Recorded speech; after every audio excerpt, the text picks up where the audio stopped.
Hello everyone. Welcome to Mr. Midnight True Crime Stories. I am here to help you today. I know you use this video to fall asleep. Quick question for my fellow crime junkies. Where are you watching this from right now? Midnight scrolling in bed? Headphones in at the gym? Sneaking an episode during lunch break? Tell me where in the world you are and what device you're on. I love seeing how this community shows up. Don't forget to like the video and subscribe if you're ready for more chilling stories. Now, before we begin tonight, I want you to do something for me. If you are in bed, I want you to pull that blanket just a little bit higher. If you have headphones in, lower the volume just enough so that my voice becomes something soft, something that moves through the room like a breeze rather than a storm. Dim your screen if you can. Take one slow breath in and let it out even slower. There is no rush tonight. We are going to take our time. We are going to walk gently through one of the most haunting and unresolved mysteries in the history of San Francisco. A city of fog and secrets and streets that have swallowed the truth whole. But before any of that, I need to say something important. The story you are about to hear involves a real person. A real girl. A real life that was taken far too soon. Her name was Nora Fuller, and for many decades, she has rested in near obscurity, her case unsolved, her killer never brought to justice. Tonight, we are not here to be entertained by her tragedy. We are here to remember her, to say her name, to sit with the weight of what happened to her, and to honor the truth that real people existed inside every crime story this channel has ever told. Her life mattered. Her story matters. And we tell it tonight with the deepest respect. Now, let us begin. San Francisco in the winter of 1902 was a city caught between two worlds. On one hand, it was a place of extraordinary ambition, a city that had grown wild and fast from the fever of the gold rush half a century before.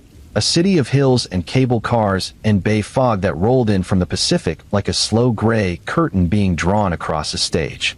The streets were alive with commerce, with noise, with the particular energy of a place that believed in itself completely.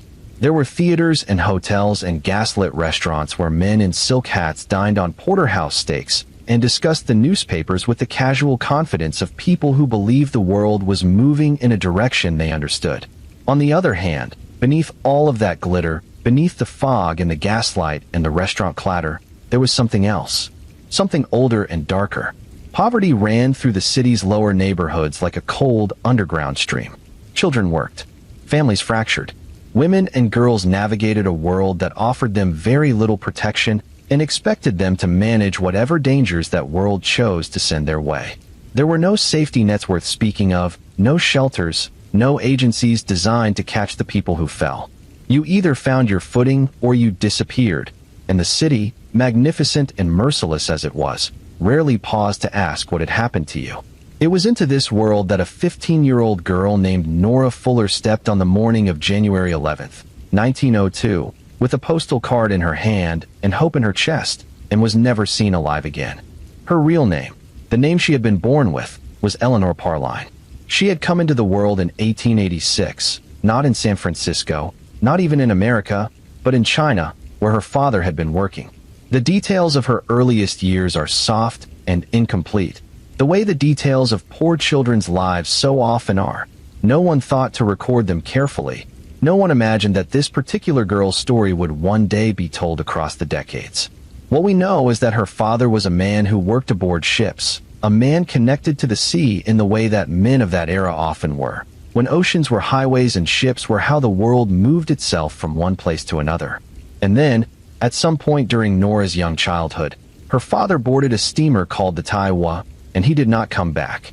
The ship encountered some kind of disaster. The exact details have blurred with time, and her father simply vanished, gone from the earth as completely as if he had never existed.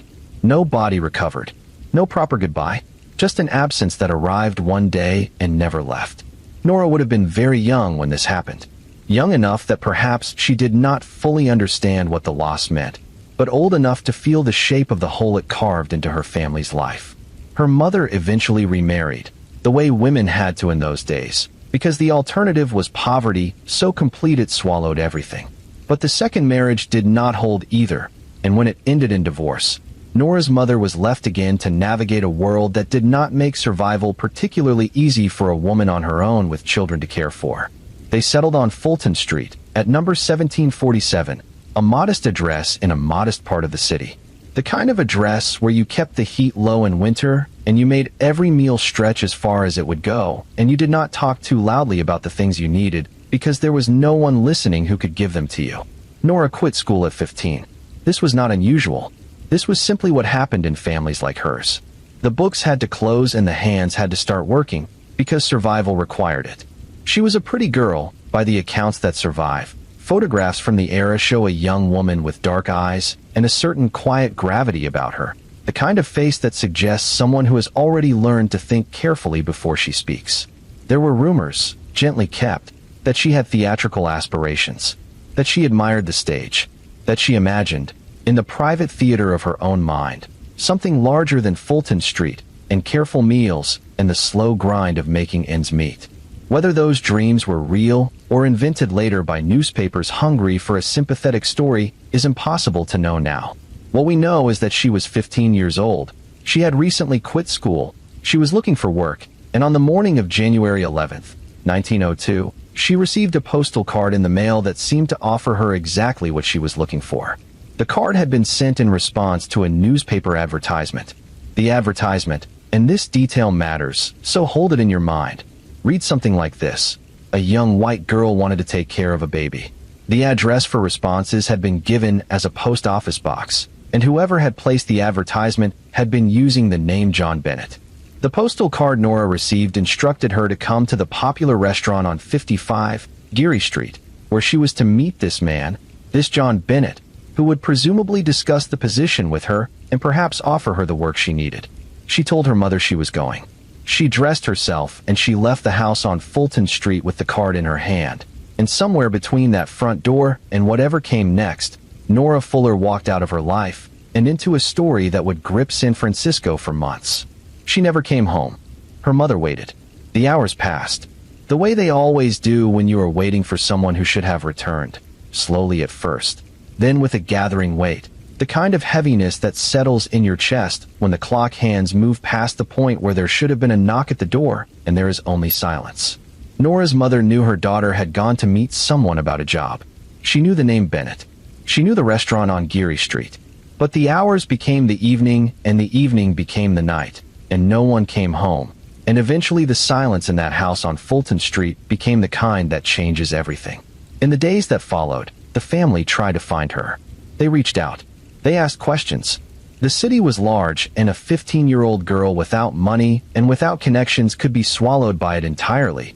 And San Francisco in 1902 did not have the kind of investigative machinery that might locate a missing girl quickly. But there were witnesses. There were people who had seen things. And what they had seen, piece by piece, would eventually begin to assemble itself into a picture so carefully constructed, so deliberately designed, that it would make the blood run cold. Because here is the thing that would only emerge later, when investigators started asking the right questions in the right places. 3 days before Nora Fuller disappeared, 3 full days before January 11th, 1902, someone had already rented an apartment. And that apartment had been rented for one purpose only. What that purpose was, and what was found inside that apartment nearly a month later, is the heart of this story. But we are not there yet. There is more you need to know first. More about the man with the silk hat and the brown mustache who ate only the tenderloin of porterhouse steaks. More about the aliases and the false addresses and the mattress that was delivered only at night. More about a girl who may have known her killer better than anyone was willing to admit. We have a long night ahead of us, and there is no need to rush. Let the story come to you slowly, the way the fog comes to San Francisco, gently, completely, until everything you thought you could see clearly has softened into something harder to read. Settle in a little deeper. Take another slow breath. We are just getting started. The popular restaurant on Geary Street was the kind of establishment that occupied a comfortable middle ground in the social landscape of early 20th century San Francisco. It was not the grandest dining room in the city, not the sort of place where politicians made deals over champagne, but it was respectable. Clean tablecloths, decent food. The kind of place where a man could sit without drawing too much attention, could conduct business over a meal, could come and go without the weight of too many curious eyes following him out the door. The owner, a man named F.W. Crone, would later describe what he had seen on the day Nora Fuller walked through his door.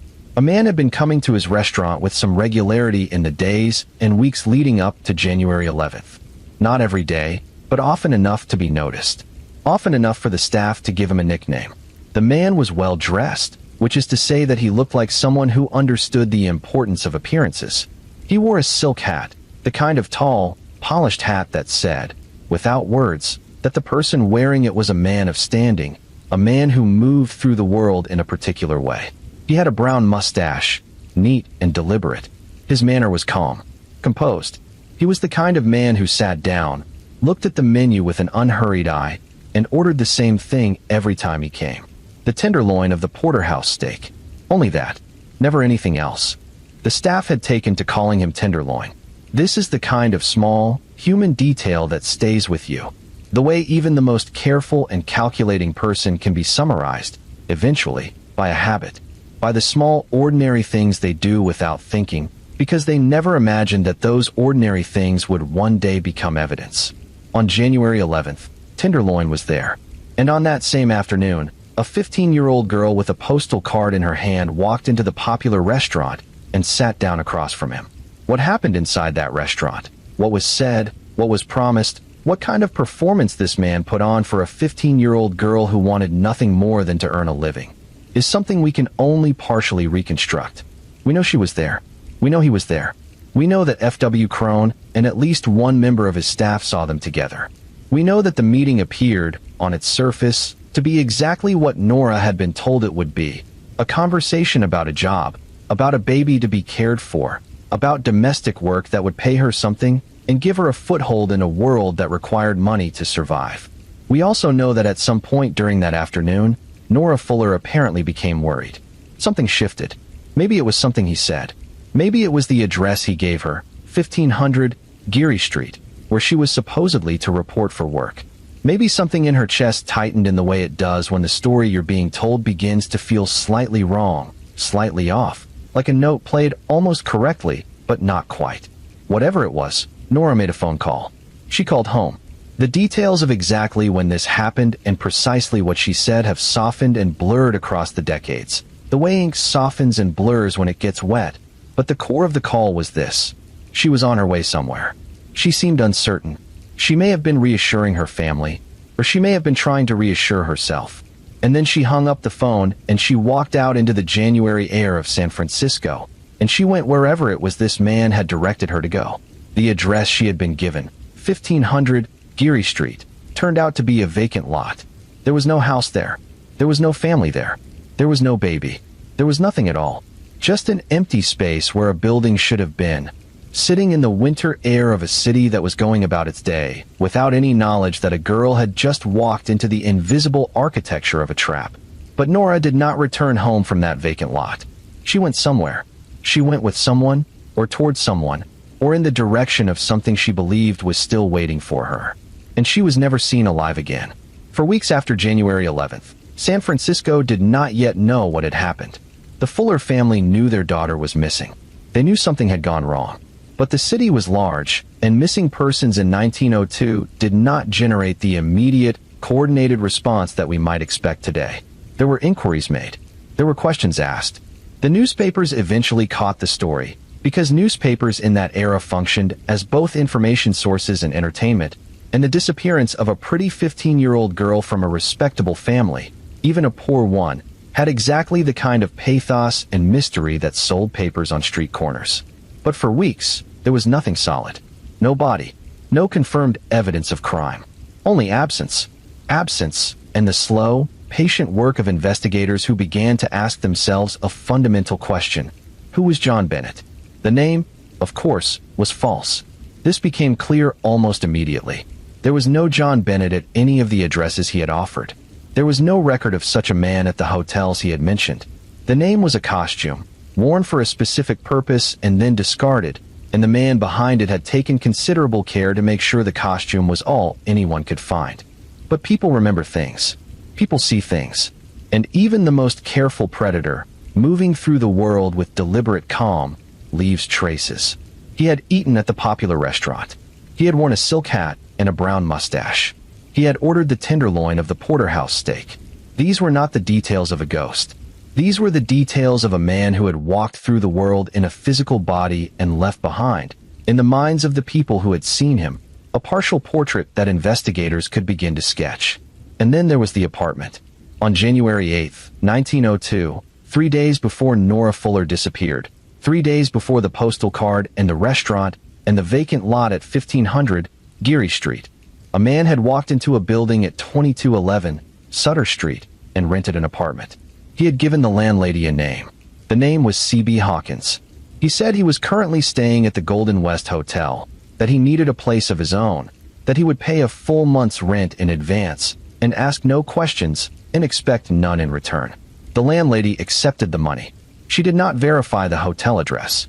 She did not ask for references. In 1902, with a month's rent cash in hand, a landlady did not always feel the need to press too hard. He got the apartment. He got the key. And then he began to prepare it. What he did to that apartment in the days between January 8th and January 11th is the kind of methodical, cold-blooded preparation that distinguishes a moment of violence from something far more disturbing. A plan. A plan that had been conceived in advance, worked through carefully, adjusted for contingencies, and carried out with the patience of someone who was not acting on impulse but executing a design. He bought a mattress. Not a fine one. Nothing that suggested comfort or care, but functional. A thing for a body to lie on. He arranged for it to be delivered not during the day, when neighbors might notice and remember, but at night. He took a pen or some instrument and wrote his initials on the mattress in a way that could later be identified, CBH. He bought sheets, new ones, a blanket, a comforter, pillowcases, a chair, the bare minimum of what a room needs to look inhabited, to look like a place where a person might reasonably stay. But there was no food, no cooking supplies, no arrangements made for gas or light. The room was not being prepared for living. It was being prepared for something else entirely, something that required only the mattress, the bed linens, the chair, the darkness, and the solitude of an apartment that no one knew about, in a building where the man who had rented it had given a false name and a false hotel address, and whose connection to the real world was exactly as thin and as breakable as he intended it to be. He had built the room before he brought her to it. That is the part that must sit with you for a moment. He knew, 3 days in advance, that he would need a room like this. He knew, 3 days before Nora Fuller left her house on Fulton Street with a postal card in her hand, that she would be coming to him. Because he had already put the machinery in motion. He had already placed the advertisement. He had already written the postal card. He had already chosen the restaurant and the false address and the name John Bennett. And he had already rented the room. If that does not make the hair on the back of your neck stand up just slightly, I want you to think about it again. This was not a crime of passion. This was not a moment of terrible impulse. This was architecture. This was someone sitting down, somewhere, at some point before January 8th, 1902, and thinking through the steps. Step 1. Step 2. Step 3. Each piece in its place. Each piece accounted for. And at the center of all that careful planning, like a name written into a calendar on a specific date, was a 15-year-old girl who needed a job. He had chosen her because she was vulnerable, because she had answered an advertisement, because she had taken the first step toward him, and all he had to do was make sure the path between her and the room at 2211 Sutter Street looked, from where she was standing, like something reasonable, like something safe, like a job offer and a meeting at a restaurant and an address to report to for work.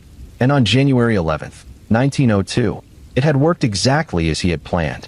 The weeks that followed Nora's disappearance were full of the particular kind of anguish that descends on a family when someone is missing and the waiting has no end and no answer.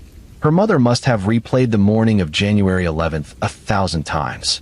The way Nora had dressed, the postal card, the door closing behind her, the sound of her footsteps going down the front steps and away into the city. Every parent who has ever lost a child knows something of that replaying. The mind's desperate attempt to find the thing it missed, the moment where everything could have been different if only someone had said the right word or asked the right question or reached out and held on. But nothing in the replaying could bring her back. And so the family waited, and the investigators asked their questions, and the newspapers began to fill their front pages with what little they knew, and San Francisco began to pay attention. It would be nearly a month before the truth was found.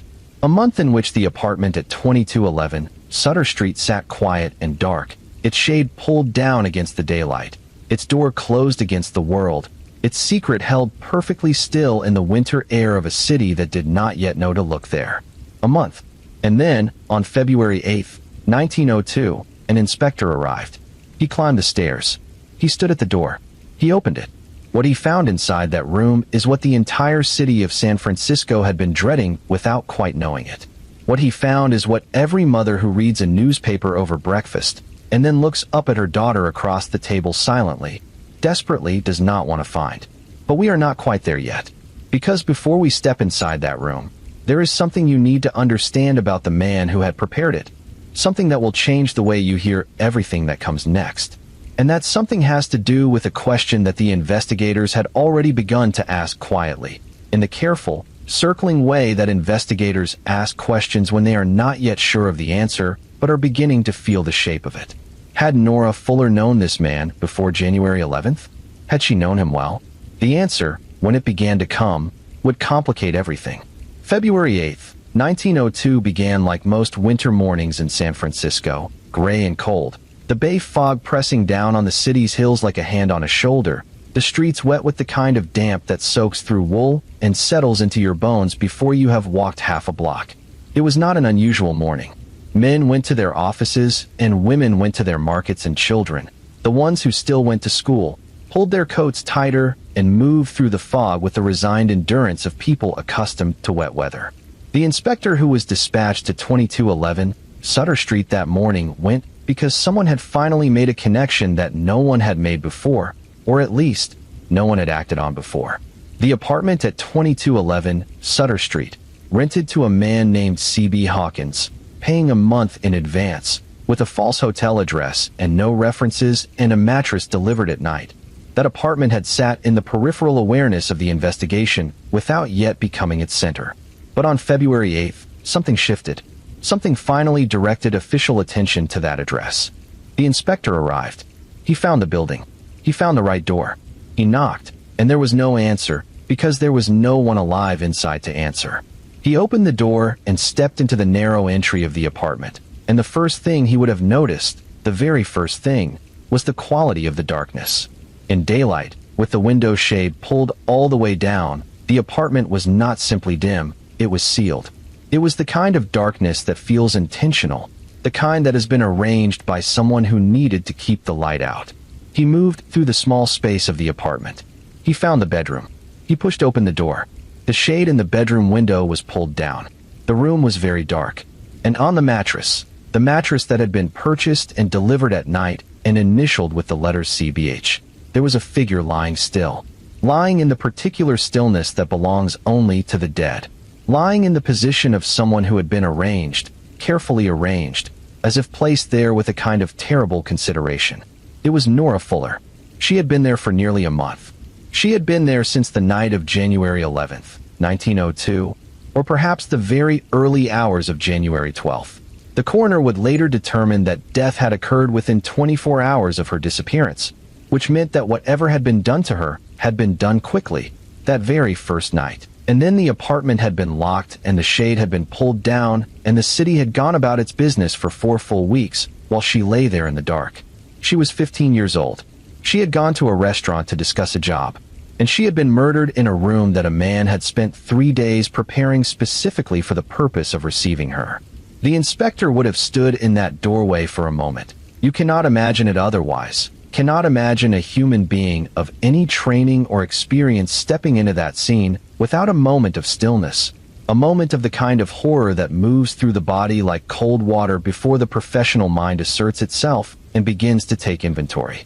Because the inspector's job, whatever he felt in that doorway, was to look, to observe, to record. The coroner came, the physicians came, and the examination of Nora Fuller and the room she had been left in began to yield, slowly and painstakingly, the physical evidence that might tell investigators something about the man who had done this. She had been strangled. The marks on her throat were described as 2 distinct black marks, the traces of hands that had applied pressure with enough force and enough duration to end a life. She had not been poisoned. The contents of her stomach, examined carefully by the coroner, revealed the remains of an apple, suggesting she had eaten sometime on January 11th, perhaps at the restaurant, perhaps on the way there, in that ordinary way of a girl going about her day who pauses to eat a piece of fruit because she is young and alive and hungry and has no idea that the day is going to end the way it is going to end. There were signs of alcohol in her system, slight congestion that suggested she had consumed some, though not a dramatic amount. There was a whiskey bottle in the room. There was a cigar butt. There was, perhaps most intriguingly, a scrap of newspaper, a fragment of the Denver Post, a newspaper published in Colorado, hundreds of miles from San Francisco, a newspaper that had no obvious reason to be in an apartment rented by a man calling himself C.B. Hawkins on Sutter Street. This scrap of newspaper, this small and ordinary piece of printed paper from the Denver Post, would become one of the most persistent threads in the investigation that followed. How had it gotten there? Who had brought it? A man who read the Denver Post regularly would presumably have some connection to Denver. He would be someone who traveled between the two cities, or had lived in one and moved to the other, or had contacts in both places. The scrap of Denver Post in a San Francisco murder room was a geographic clue hiding inside an otherwise carefully sanitized space. Because that was the other thing the examination of the room revealed. How little was there. Beyond the mattress and the bed linens and the chair and the whiskey bottle and the cigar, but in the fragment of newspaper, the room was almost entirely empty. No food, as had been noted at the time of the rental. No personal items belonging to the man who had rented it. Nothing that might identify him beyond the initials on the mattress and the rental agreement signed with a false name. He had prepared the room, and he had used it, and then he had walked away from it. And in his walking away, he had taken with him everything that might have connected him to the world outside. Almost everything. Because the Denver Post fragment was still there, and the cigar butt was still there, and the mattress was still there with its initials, and the rental agreement existed, signed in a particular handwriting that belonged to a particular hand. And the restaurant on Geary Street had a staff who remembered the man they called Tenderloin, who wore a silk hat and a brown mustache, and ate only the tenderloin of porterhouse steaks. These were threads. Thin threads, but threads nonetheless. And the investigators who now stood in the apartment at 2211 Sutter Street and looked at what had been done to a 15-year-old girl from Fulton Street began the work of pulling those threads, one by one, to see what might unravel. San Francisco was about to find out. The newspapers, already trailing the story of Nora's disappearance for weeks, caught fire when the body was found. The discovery at 2211 Sutter Street moved from the back pages to the front pages with the speed that true horror always generates. The speed of a city recognizing that the thing it had been quietly fearing was real, was worse than it had imagined, and was apparently still out there. Because whoever had done this had walked away, had locked the door and pulled the shade and disappeared back into the city or perhaps out of the city entirely, and no one knew where he had gone. And the circulars describing C.B. Hawkins and John Bennett and the man they called Tenderloin were being printed and distributed, but there was no guarantee they would find him. San Francisco in February of 1902 was a city that suddenly understood something that cities sometimes forget until a case like this forces the reminder that predators move among ordinary people. That the man with the silk hat at the restaurant, the man who ate the tenderloin of porterhouse steaks with such calm regularity that the staff gave him a nickname, was the same man who had prepared a room in the dark and rented it with a false name and let a 15-year-old girl into it. That ordinary appearances and extraordinary evil can exist in the same person simultaneously, without contradiction, without anything on the outside that announces what is happening within. The women of San Francisco, in particular, felt something shift in the weeks that followed. Because the story of Nora Fuller was the story of a girl who had done everything that a girl in her position might reasonably do. She had seen an advertisement. She had responded to it. She had gone to a public place, a restaurant, to meet someone about a job. She had called home to check in. These were not the actions of a reckless person. These were the actions of a careful person, a person trying to be responsible, a person navigating a world that offered her limited options and trying to find the best one. And it had not been enough to protect her, which meant that the protective measures available to a girl like Nora were not actually protective at all. That realization moved through San Francisco like the fog, quietly, completely, without anyone quite being able to say where it had entered. Meanwhile, The investigation continued. And very soon, it would take a turn that no one had expected. A turn that involved not just the man who had rented the apartment and ordered the steak, but the question of whether Nora Fuller had known her killer long before January 11th, 1902. Whether the advertisement and the postal card and the restaurant meeting were not the beginning of the story at all, but something closer to the end of a much longer one. A girl named Madge Graham knew things that she had not yet told anyone, and what she had to say would change everything. Madge Graham was a young woman who had known Nora Fuller in the way that girls in close-knit working-class neighborhoods know each other. Not always through formal friendship, but through the proximity of shared streets and shared circumstances, through the kind of casual intimacy that develops when two people are living similar lives in overlapping spaces.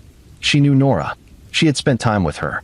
And when Nora disappeared and the case exploded across the front pages of every newspaper in San Francisco, Madge Graham found herself holding information that she had kept quietly to herself for reasons that were, perhaps, entirely understandable.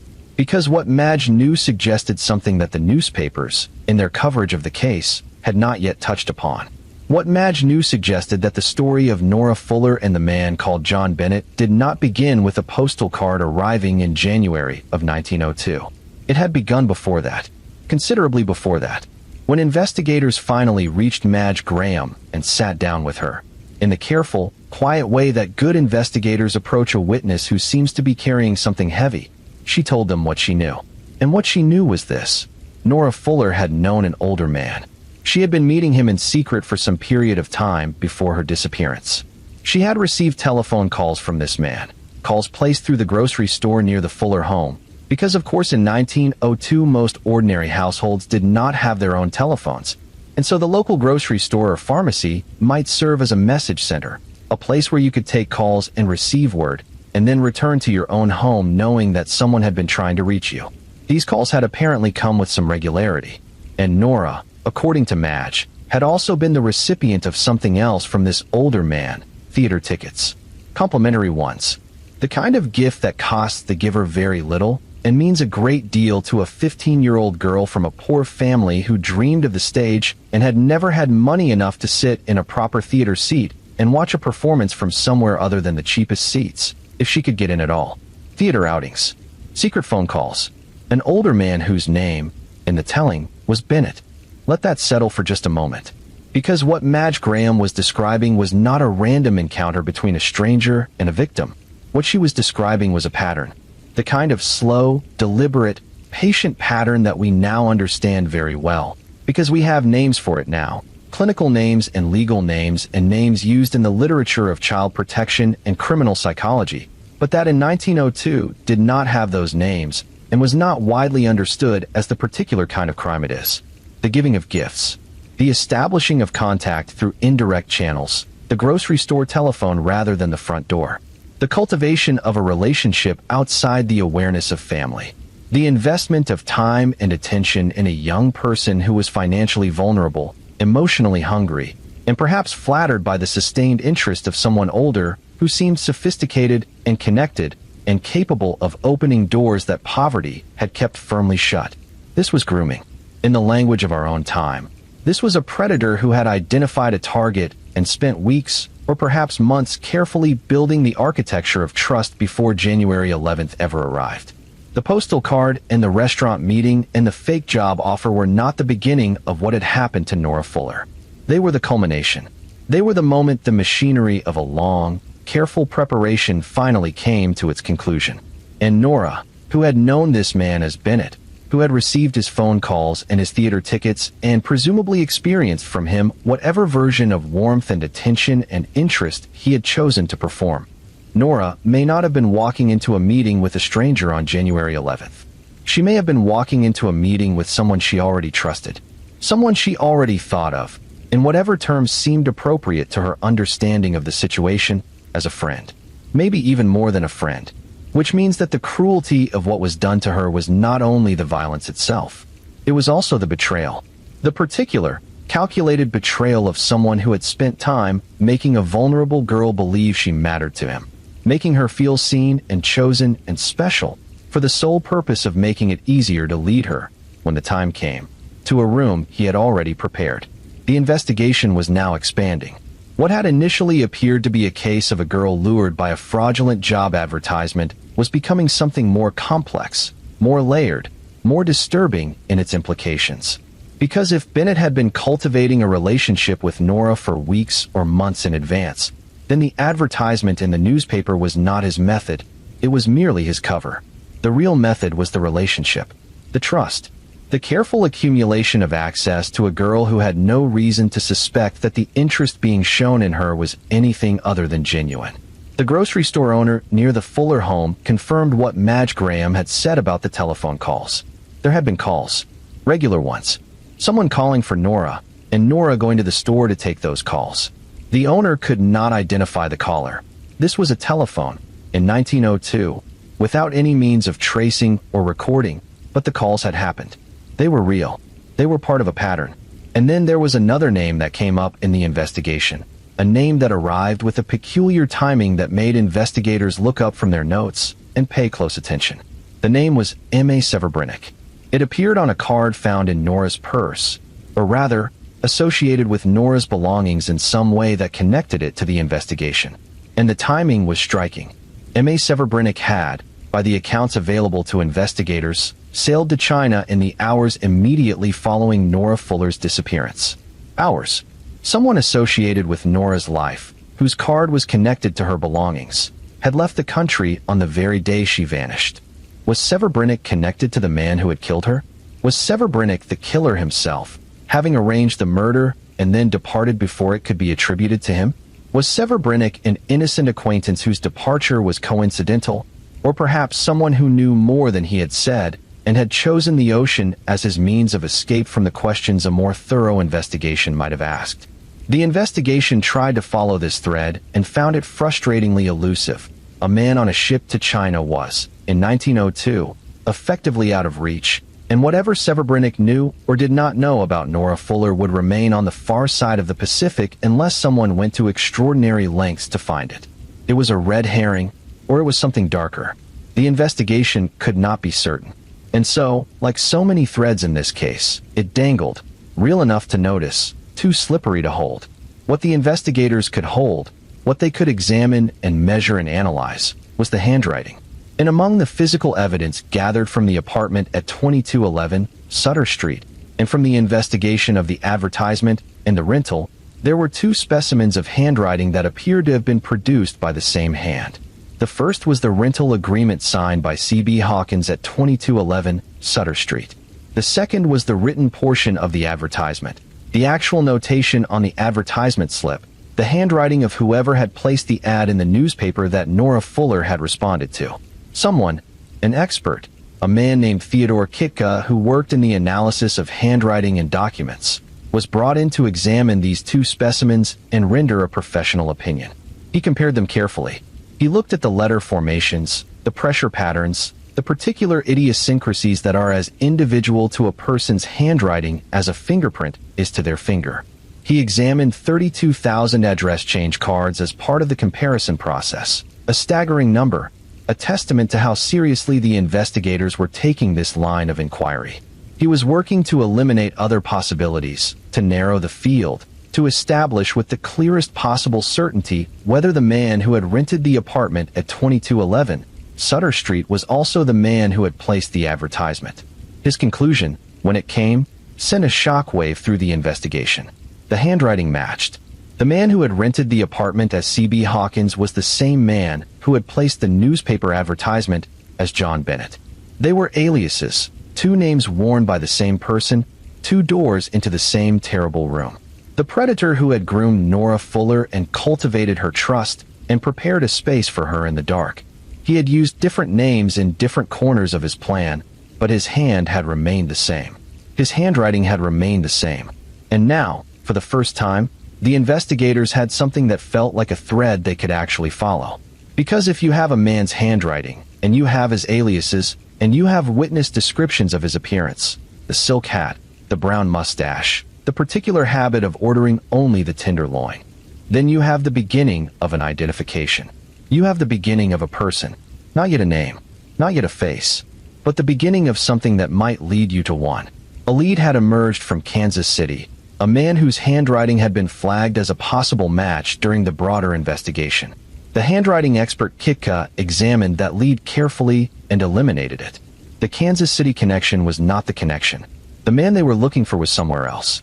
But where? Somewhere in San Francisco, or somewhere beyond it.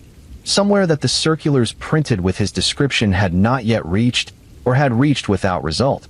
Was the man who called himself Bennett when he was at the restaurant in Hawkins when he was signing rental agreements, and something else entirely, presumably, when he was living whatever version of an ordinary life he had constructed for himself around the edges of what he did in private. And then a name surfaced. A name attached to a face and a history and a set of behaviors that made investigators lean forward in their chairs and look at each other with the particular expression that passes between people who believe they may have just found what they have been looking for. The name was Charles B. Hadley, and what they found when they began to pull on that thread would shake the entire city. Charles B. Hadley was, by all outward appearances, a working man. He had been employed as a clerk at a newspaper office, the kind of position that placed him, day after day, in the world of print and publication, in the world of advertisements and announcements and the ordinary machinery by which information moved through a city. He was not a rich man. He was not a prominent man. He was the kind of man who occupied the middle spaces of a city like San Francisco without drawing particular attention. Not too successful to be remarkable, not too poor to be invisible, just someone who went about his work and came home and existed within the routines that ordinary lives are built upon. Or so it appeared. Because the investigators who began to look into Charles B. Hadley found, almost immediately, that the surface of his life did not hold under examination. The first crack appeared in the matter of his accounts at the newspaper office. He had been, by the discovery of the investigators, short in his accounts, meaning that money that should have been there was not there, that the figures did not balance, that somewhere between the newspaper's finances and the records kept by its clerk, a discrepancy existed that suggested Charles B. Hadley had been helping himself to funds that belonged to someone else. This was not a minor matter. This was embezzlement, quietly conducted but real, and it spoke to a character that was comfortable with deception, comfortable with the performance of honesty while privately doing something else entirely. And then there was the other name. Because Charles B.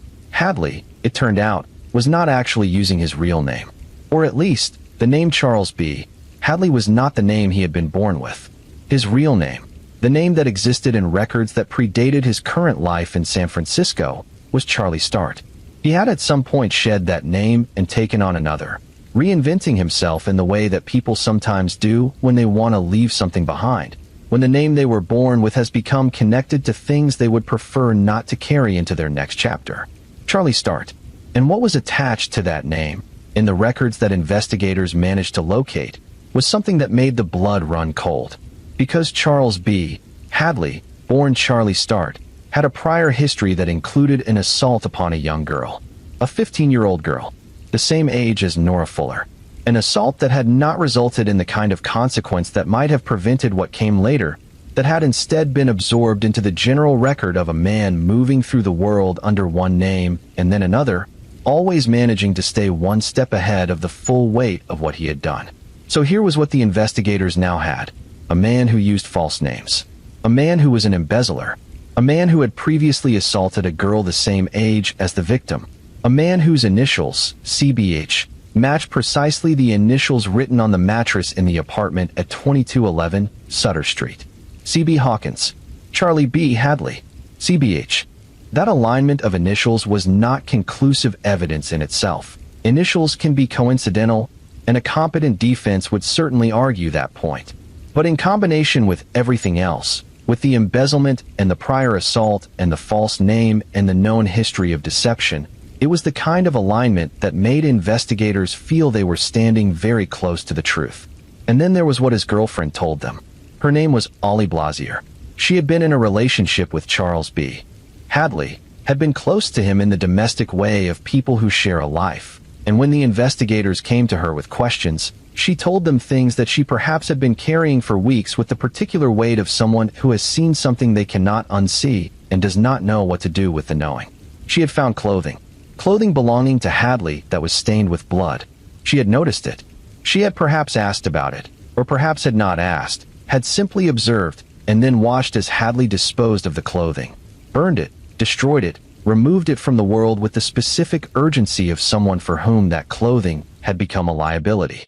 She had also watched as he destroyed a hat, a plug hat, the kind of broad-brimmed hat that could have served, in combination with a false mustache, as part of a disguise, part of the costume that transformed one man into another.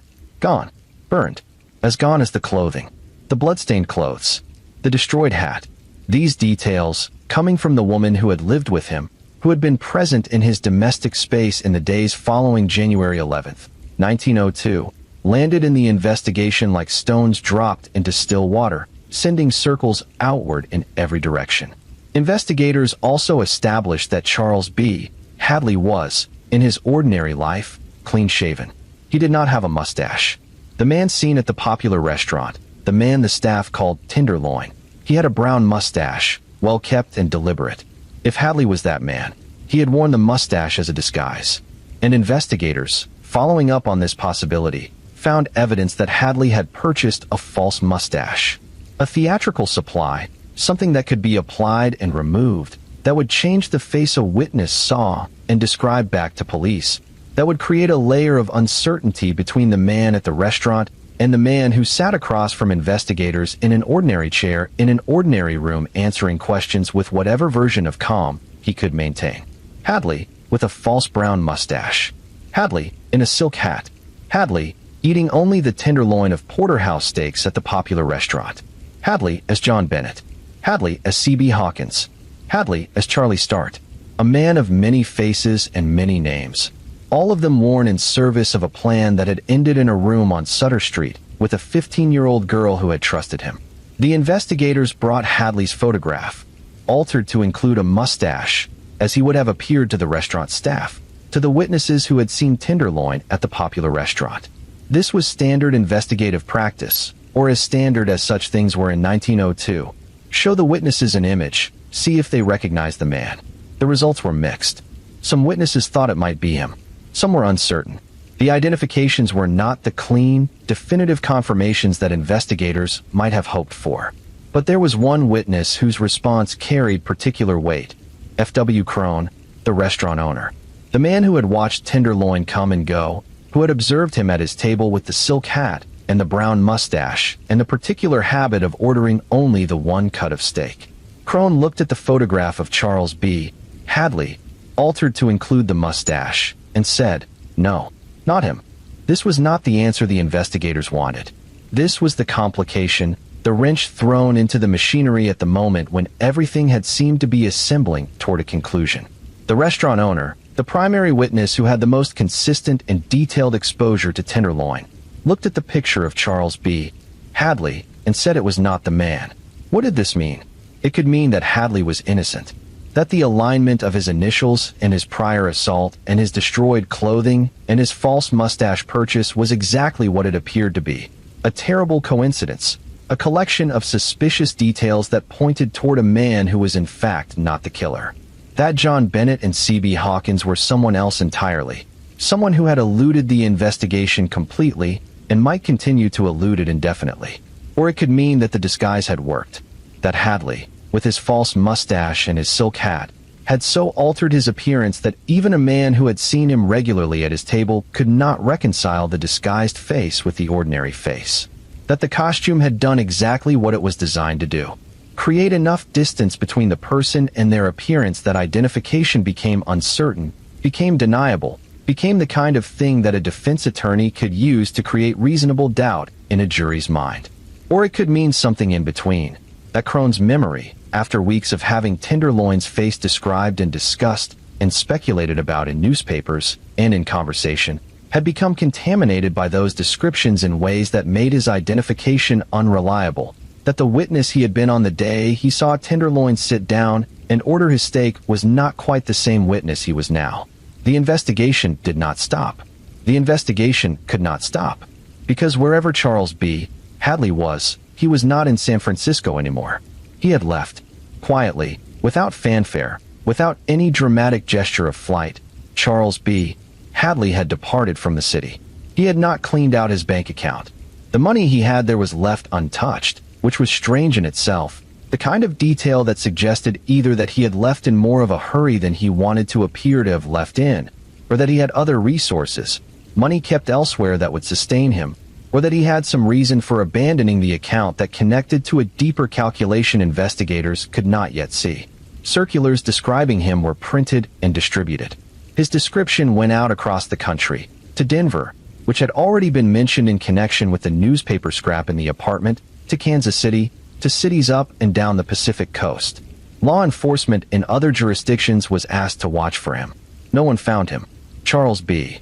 Hadley, born Charlie Start, the man the investigators believed was most likely to be John Bennett and C.B. Hawkins in Tenderloin, had walked out of San Francisco and into whatever came next, and the city was left holding its questions without answers, holding its grief without resolution, holding the memory of a girl from Fulton Street who had deserved better from a world that had not found a way to give it to her. And San Francisco was angry. The city was watching. The newspapers were printing.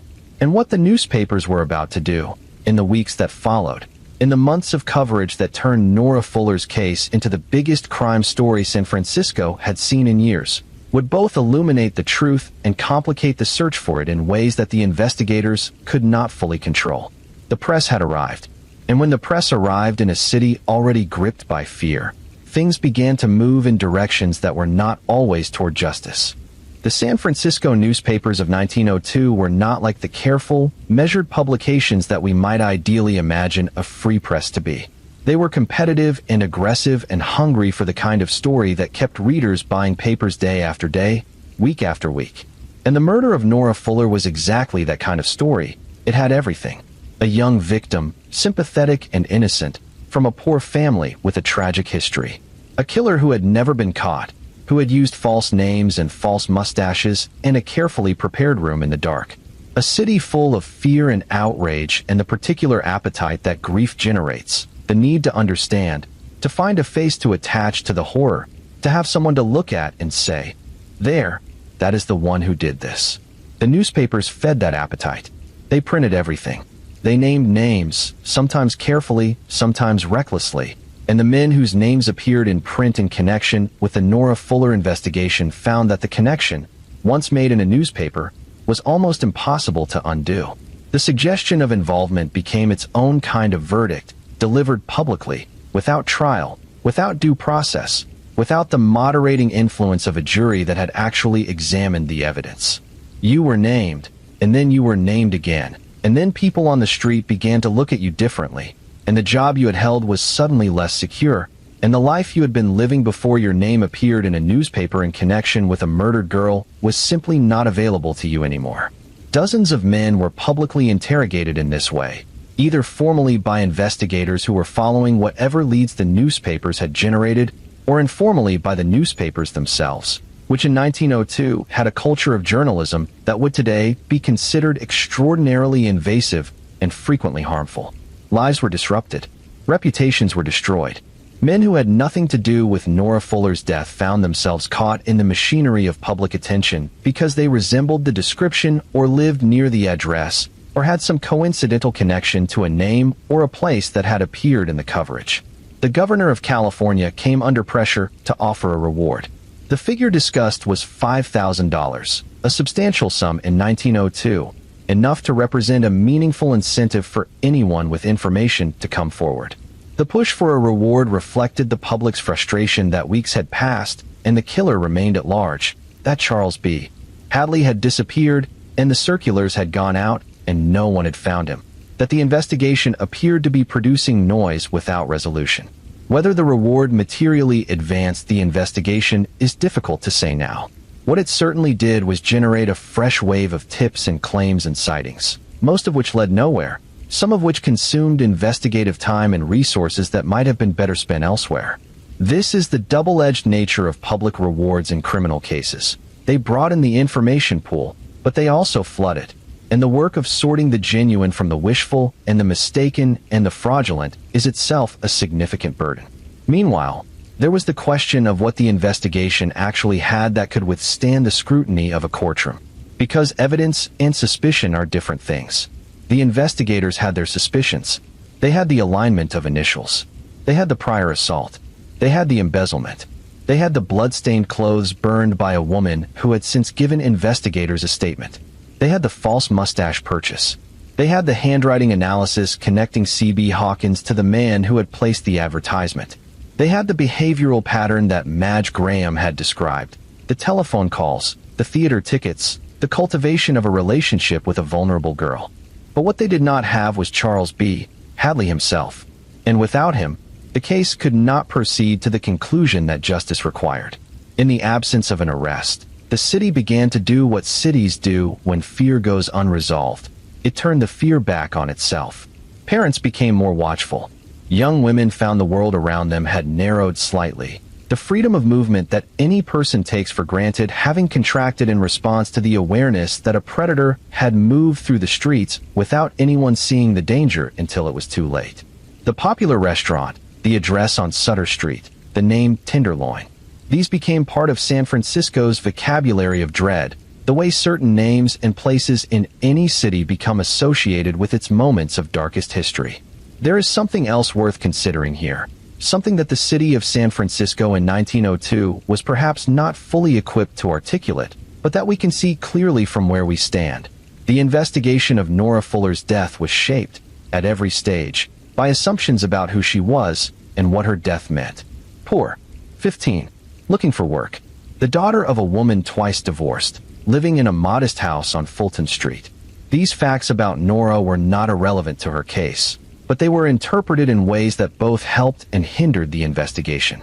On the helpful side, the sympathy generated for Nora, the newspaper's portrait of her as an innocent girl from a struggling family, dreaming of independence, lured by a fraudulent job offer, kept public attention on the case and created the kind of sustained pressure that made investigators continue working even when leads dried up.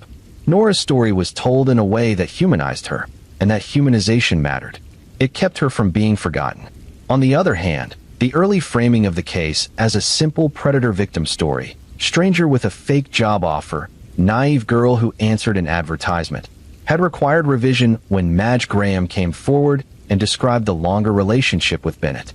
And that revision was uncomfortable, because it introduced a complexity that did not fit the neat story the newspapers had been telling, a complexity that raised questions about Nora's own awareness of the relationship, about the nature of what had existed between her and the man who called himself Bennett, about whether she had in some way been complicit in her own access to danger. These are the kinds of questions that get asked about female victims. They were asked in 1902. They are still asked today. And the asking of them, whatever investigative value they might theoretically have, also serves the function of distributing some portion of the horror onto the victim herself, of suggesting that if she had been different, if she had been more careful or more suspicious or less trusting, things might have gone differently. This is false. It is a way of managing the fear generated by the fact that predators are often precisely the people who appear safe, who appear trustworthy, who have invested significant time and effort in appearing exactly that way specifically because the appearance of trustworthiness is the mechanism of the trap. Nora Fuller was not naive. She was groomed.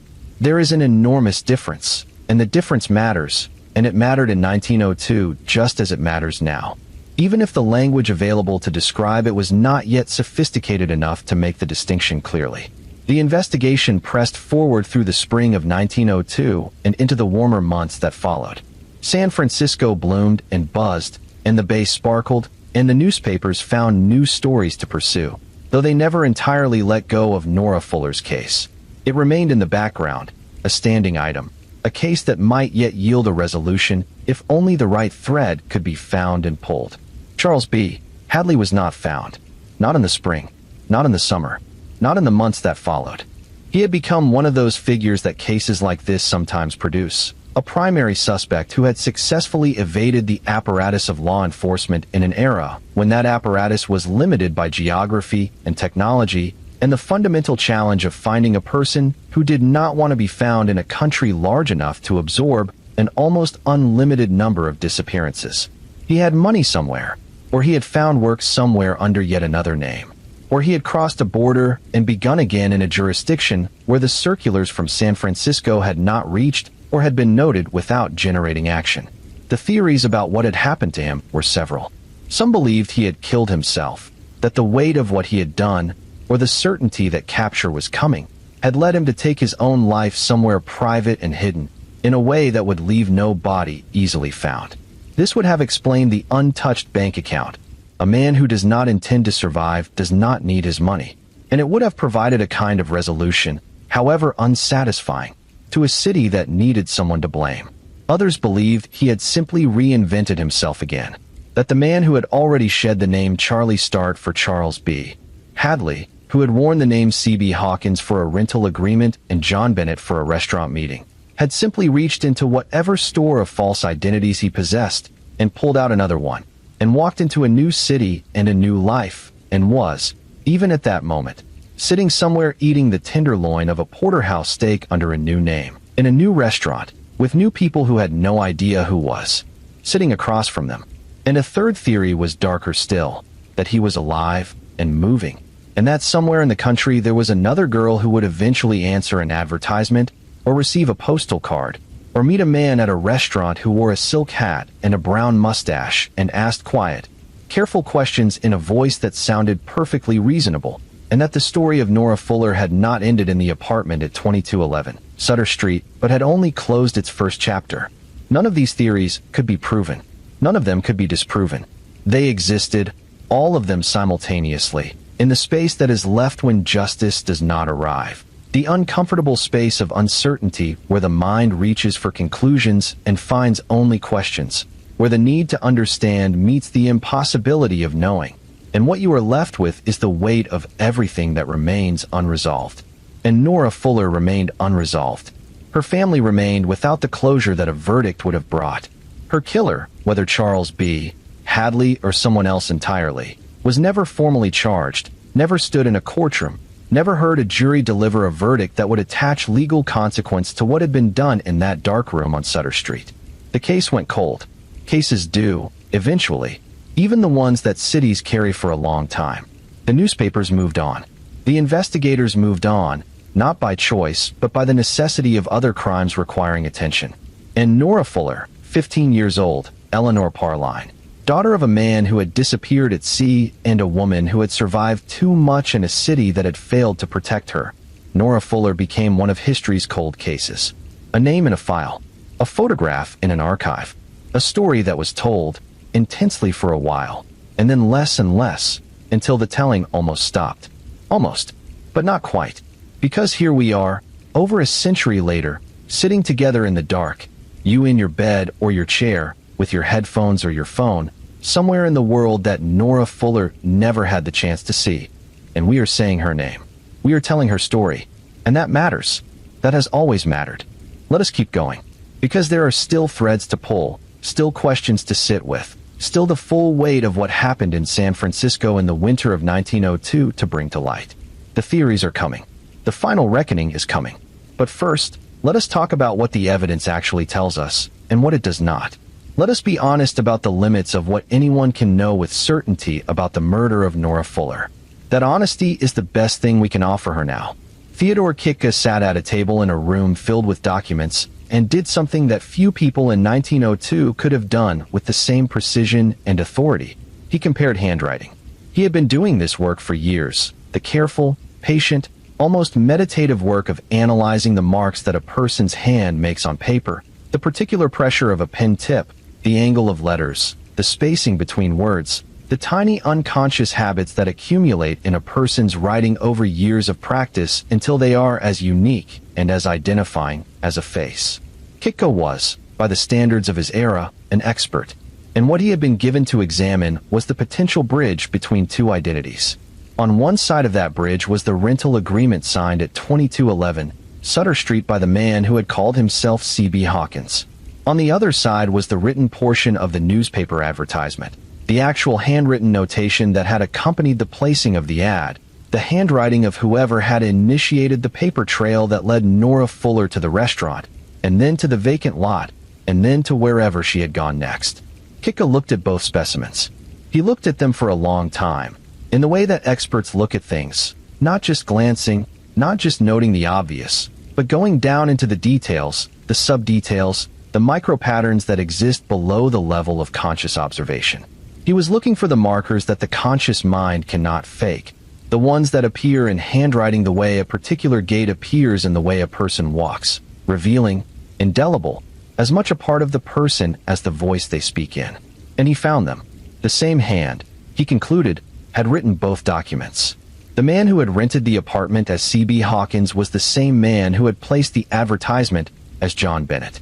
The names were different. The hand was the same. This was significant.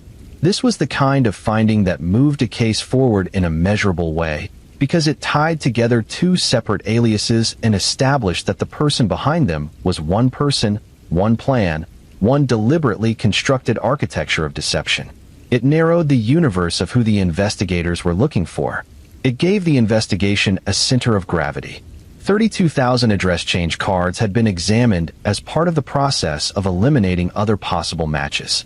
The number is almost staggering to contemplate. The sheer labor of it, the hours of comparison, the sustained concentration required to move through that volume of handwriting samples and say, one by one, no, not this one, no, not this one either.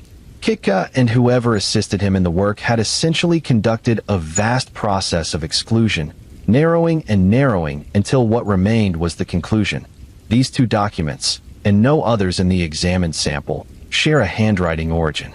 The Kansas City lead, a suspect identified in that city whose handwriting had been put forward as a possible match, was examined and eliminated.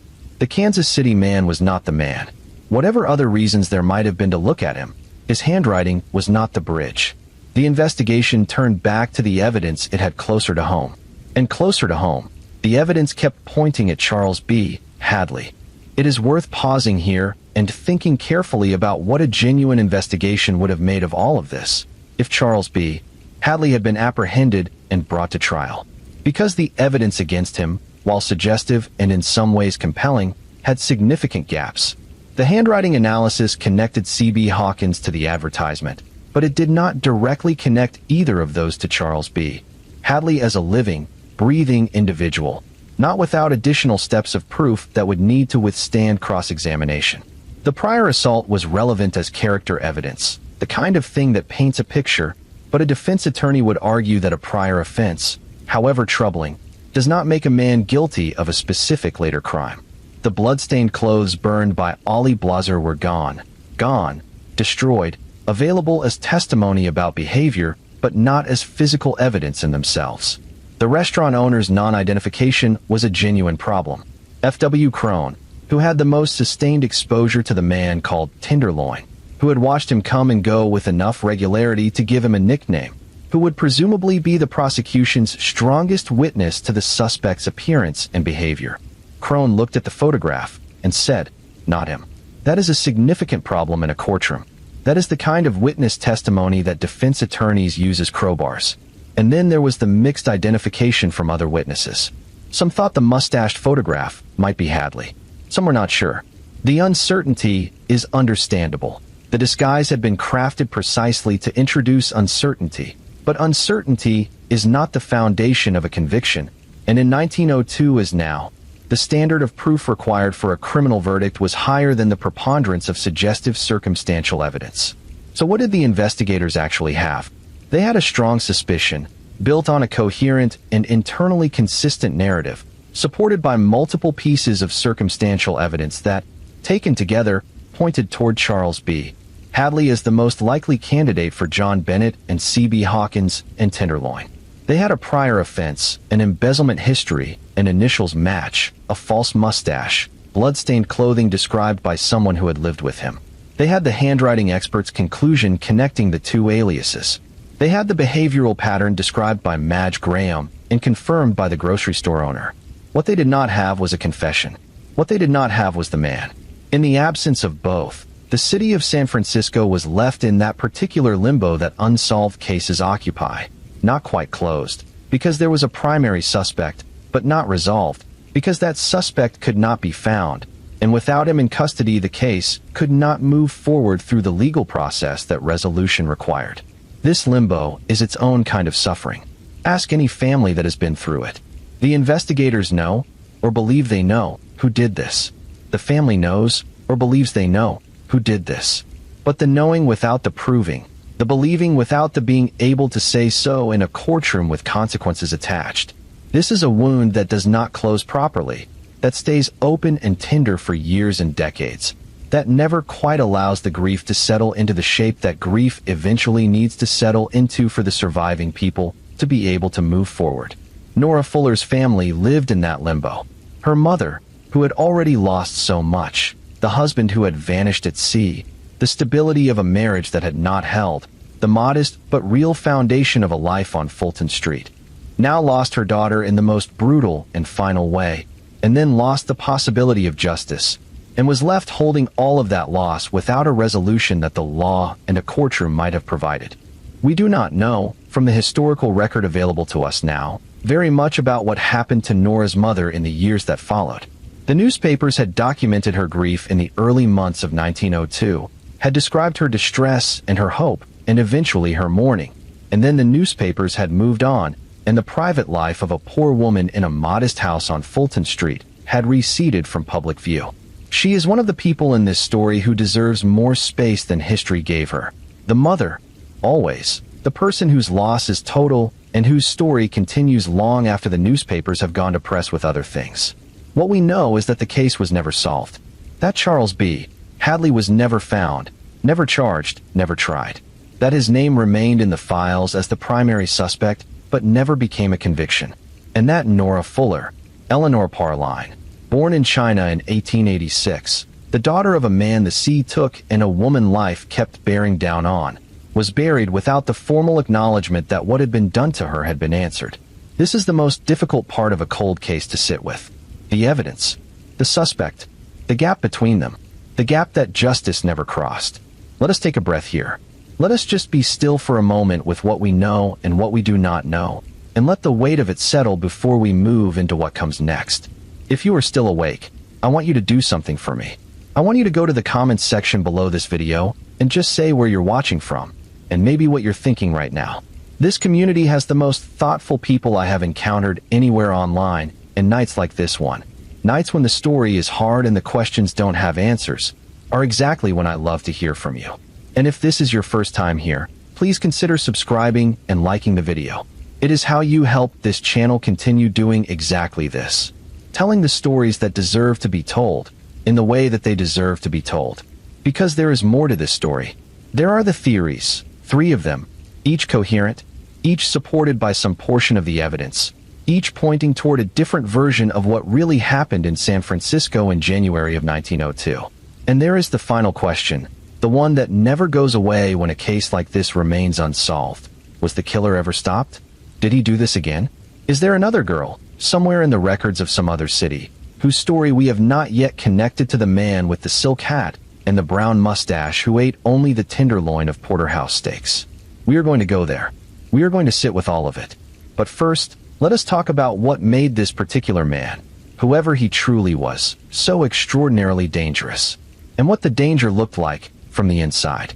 There is a word that comes up repeatedly when investigators and analysts and students of criminal behavior talk about a certain kind of predator, a word that seems almost too ordinary for the extraordinary harm it describes. The word is organized. To say that someone is organized, in the language of criminal profiling, is to say something profound about how their mind works, about the relationship between impulse and control, between desire and patience, between what they want and how long they are willing to wait and plan and prepare before they allow themselves to reach for it. The man behind the murder of Nora Fuller, whether his name was Charles B.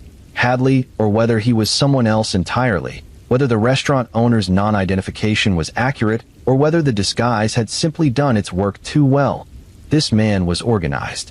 Profoundly, methodically, unusually organized, in ways that revealed a mind quite capable of sustained deception over extended periods of time.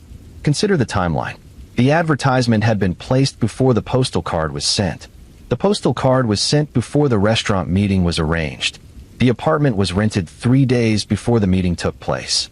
The mattress and bed linens were ordered, delivered at night, positioned in the room. The room was checked for its suitability, dark enough, isolated enough, far enough from anything that would interfere. No gas, no light, no food, because he was not planning for comfort. was not planning for any stay of duration that required sustenance. He was planning for one night. One specific night. And everything was in its place before that night arrived.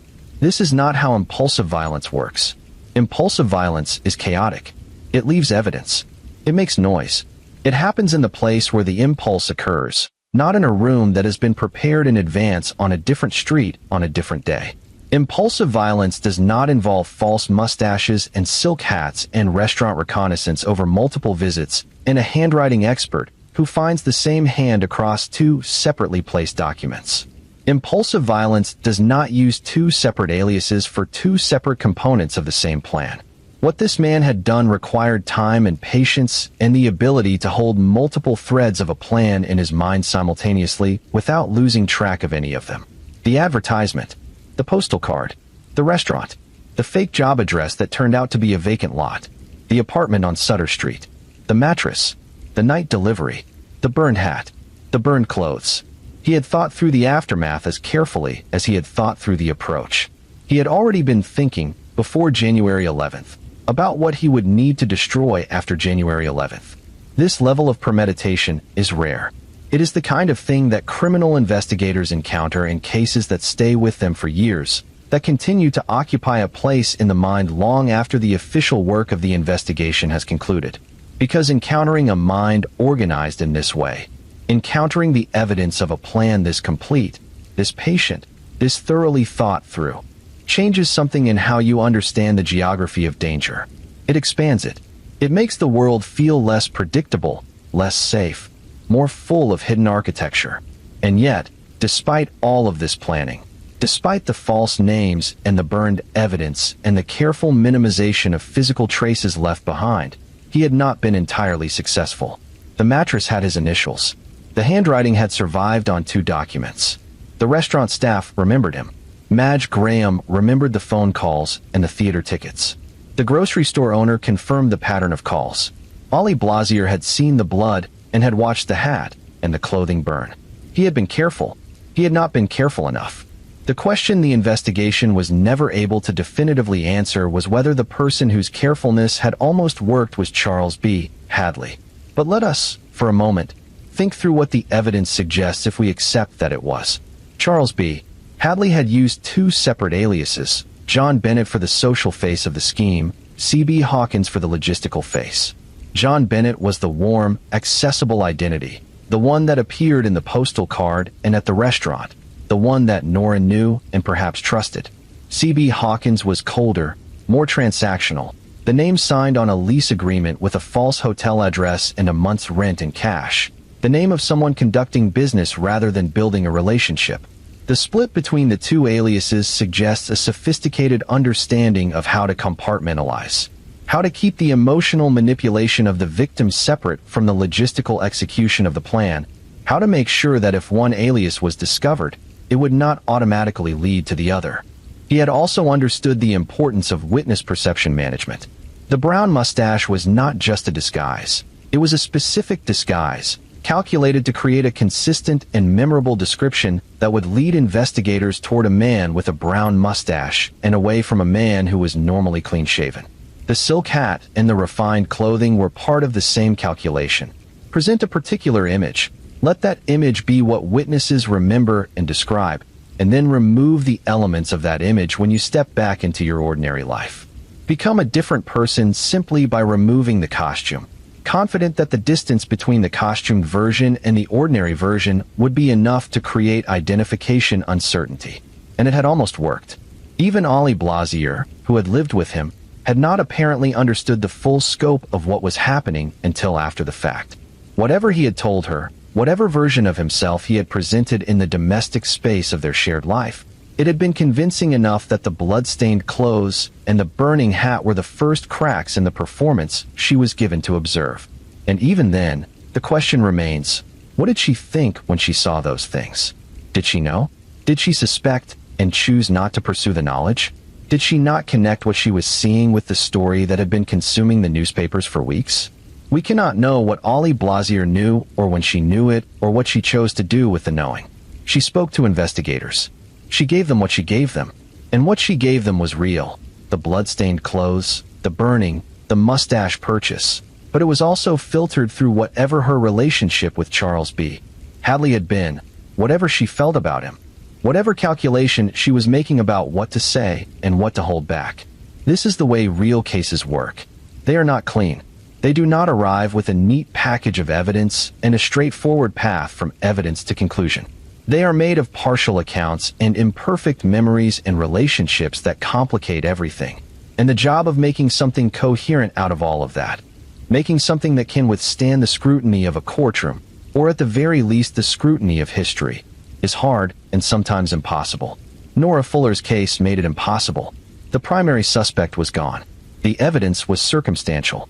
The investigation had done what it could, and what it could had not been enough to produce an outcome.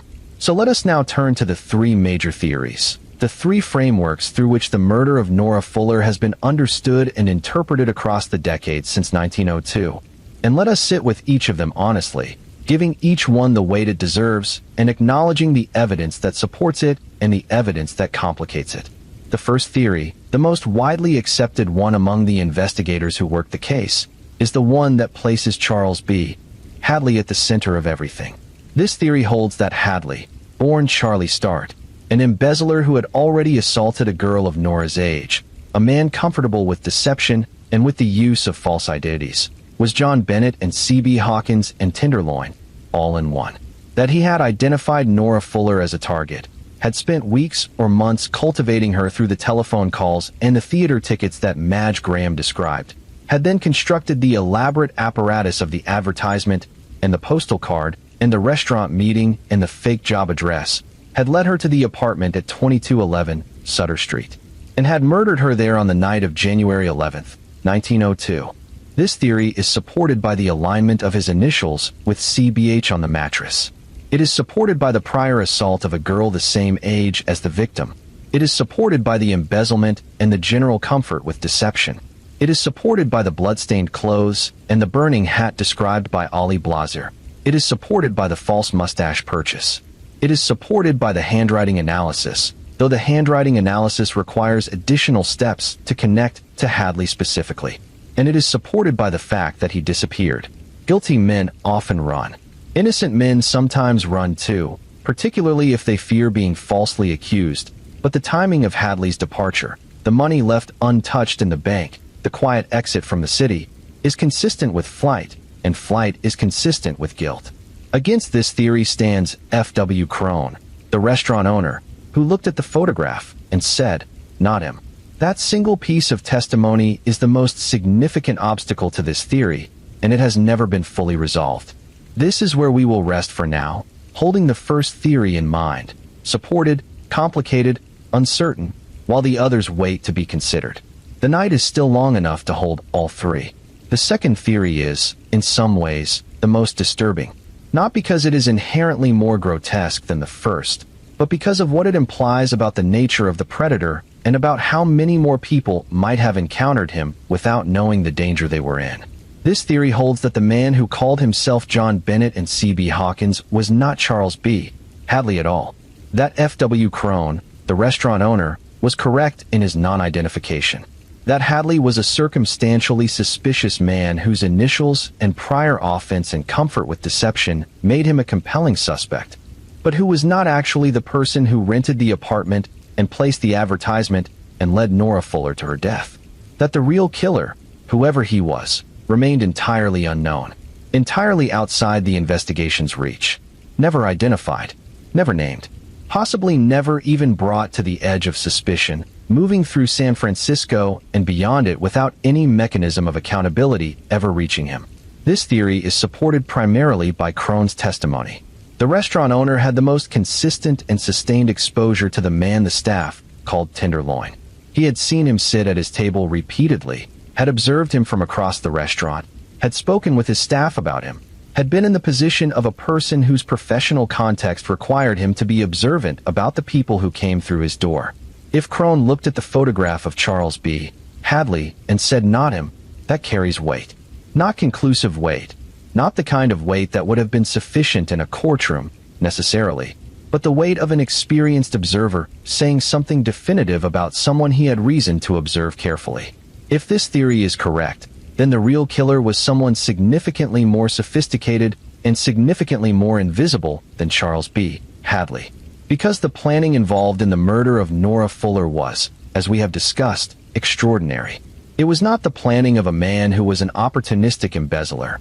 It was the planning of someone for whom this kind of carefully constructed predation was, if not routine, at least practiced. Someone who understood intimately the mechanics of creating a false identity, maintaining it consistently across multiple encounters, preparing a location in advance, managing witness exposure through the use of a disguise, and then disappearing after the fact in a way that left no physical trail. This suggests, and this is where the theory becomes most disturbing, the possibility of a serial predator.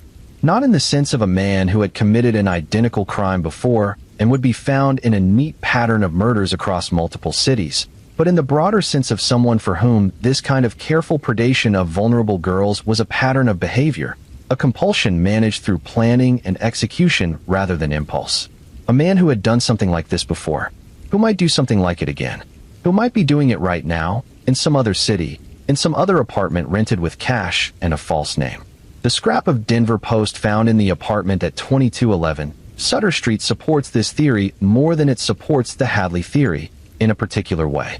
If Hadley was the killer, the Denver Post scrap is harder to explain.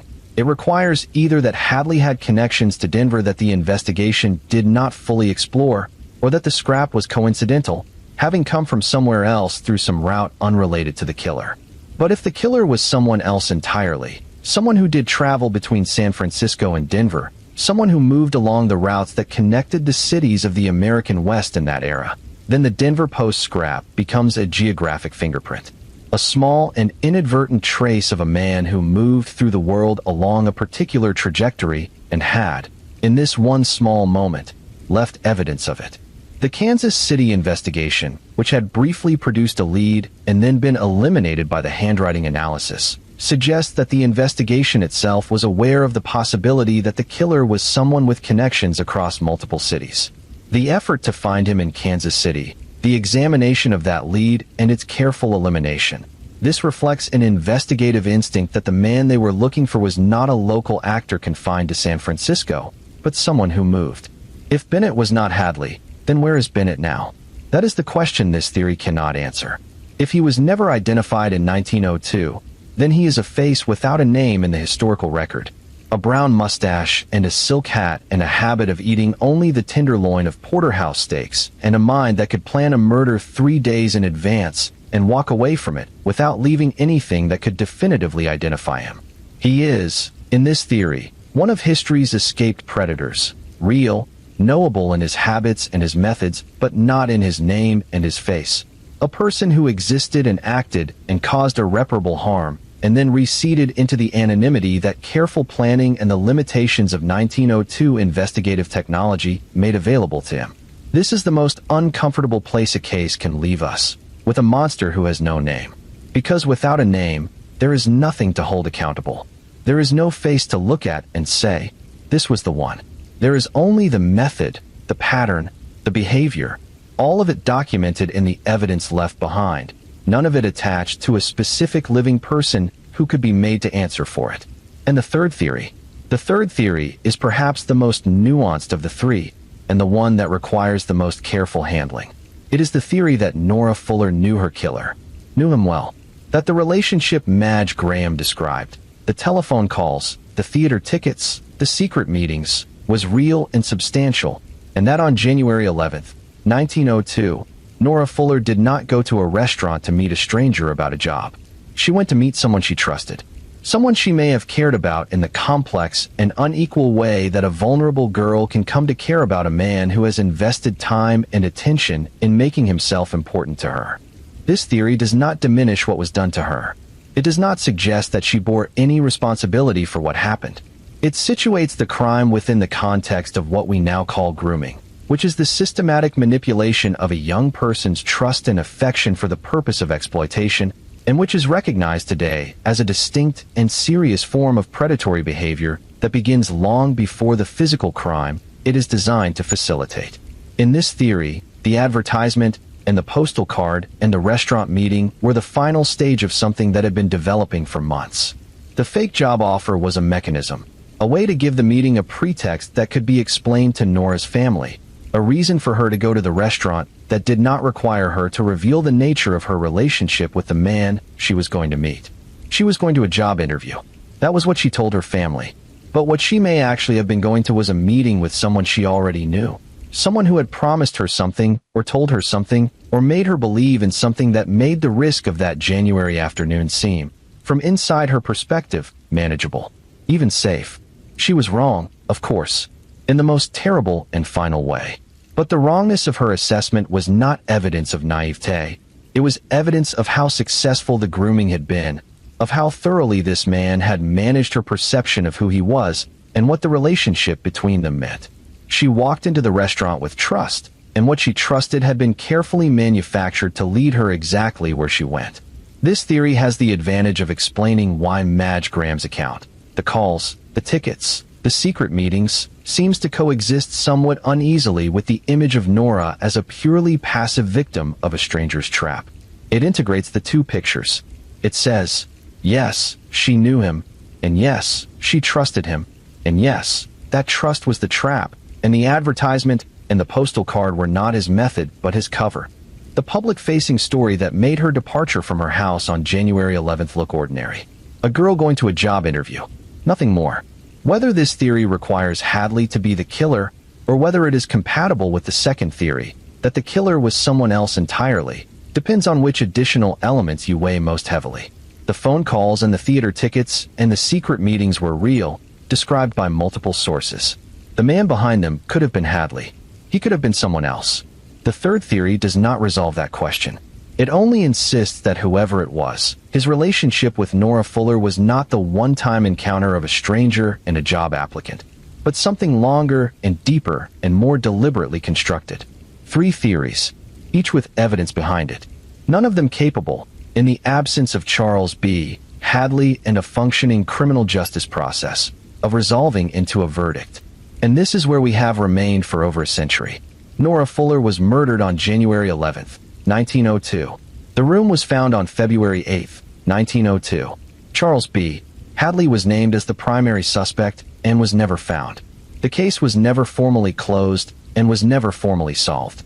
And somewhere in the accumulated weight of those facts, somewhere in the space between what is known and what is not, between the evidence that exists and the verdict that never came, the story of a 15-year-old girl from Fulton Street in San Francisco still waits for something it has not yet received. Its name is justice, and we cannot give it to her, not now, not across this distance of time. But we can do the other thing. We can remember. We can say her name. We can hold the story of what happened to her with the care and attention it deserves, and we can think clearly about what it means, and we can choose not to look away. That is what we are doing tonight. That is why we are here. Let us continue. The city of San Francisco, in the months after February 1902, tried to make sense of what had happened the way cities always try to make sense of things that resist easy sense-making. It told itself stories.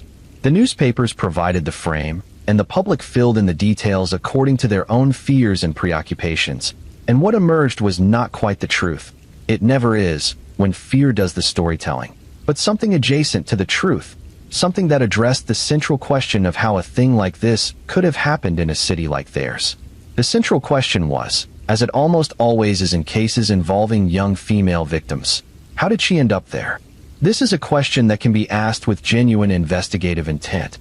As in, what was the mechanism by which she was led from her house on Fulton Street to an apartment on Sutter Street where a man had prepared a mattress for her death?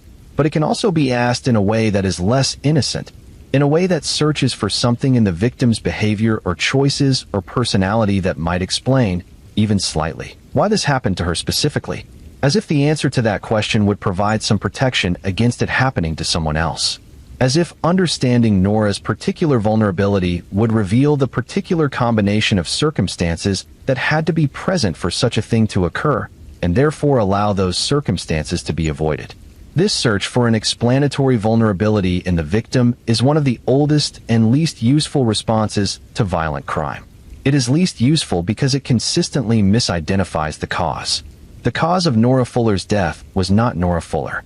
It was not her poverty, or her quitting school, or her theatrical aspirations. or the fact that she answered an advertisement, or the phone call she received from a man called Bennett, or the theater tickets, or any combination of those things. Those things were the terrain that a predator navigated. They were not the predator.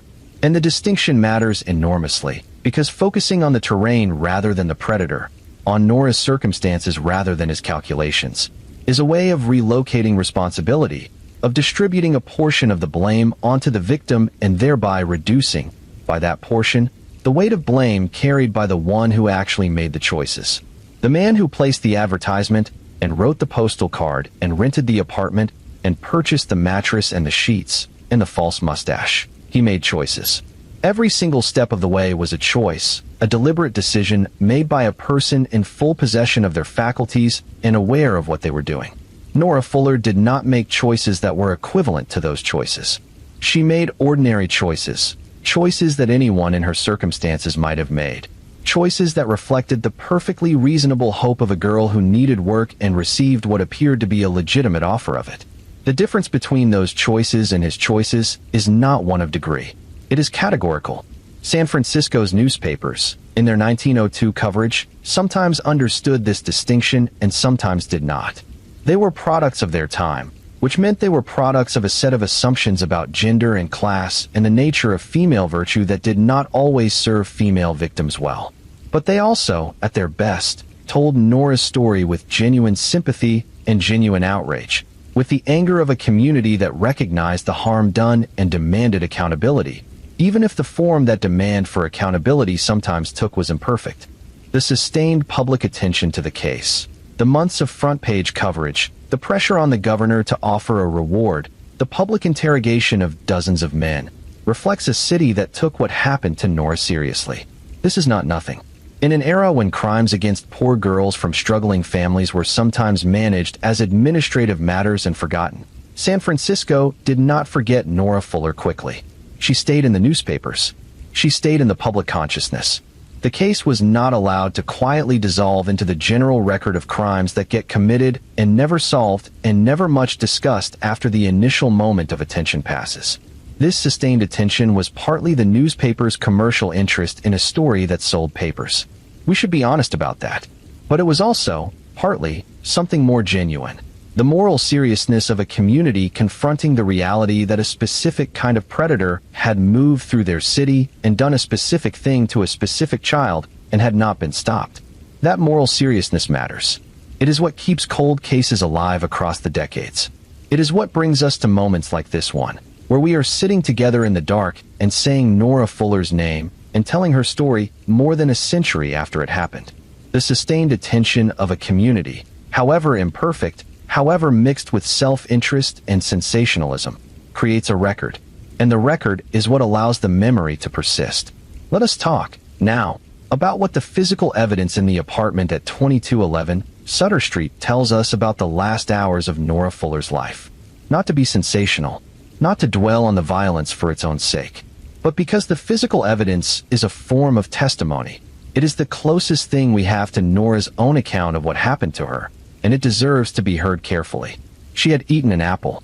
The coroner found the remains of one in her stomach. This is an ordinary and heartbreaking detail.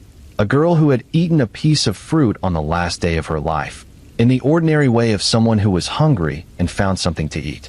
It places her in the world of the living, in the world of ordinary physical experience, right up until the moment when she was taken out of it.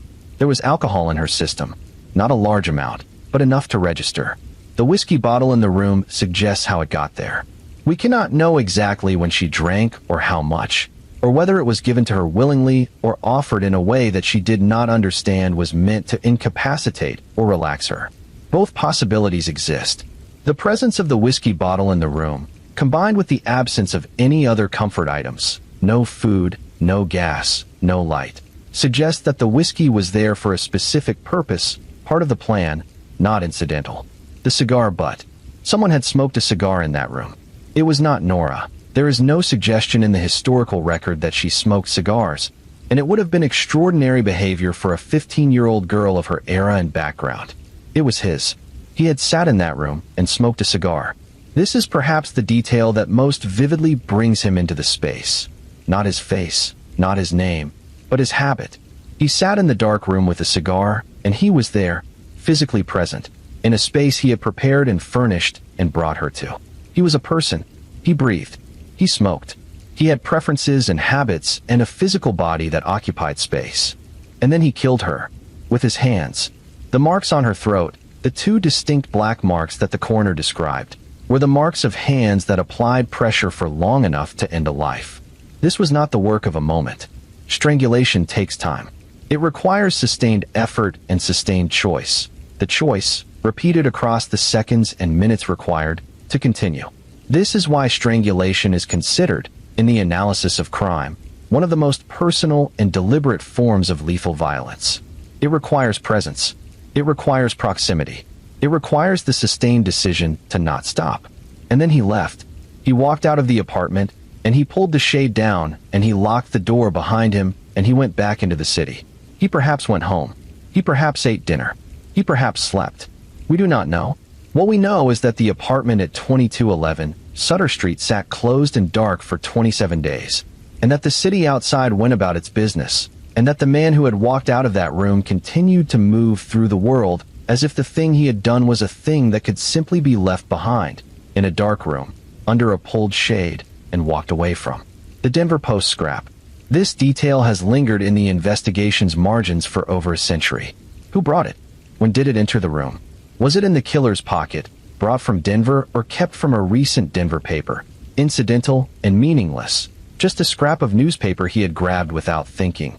Used to light the cigar perhaps, or to wrap something, or simply crumpled in his coat, and never considered until it became evidence. Or was it significant? Did it connect him to a specific time in Denver, a specific event, a specific set of circumstances that might have helped identify him if the investigators had been able to follow it all the way to its source? The historical record does not tell us. The investigation noted the scrap. The investigation flagged the Denver connection. The investigation looked at Kansas City. And then the investigation ran out of thread to pull, and the Denver Post scrap became one of those details that sits in the file without a resolution, holding its potential significance untranslated.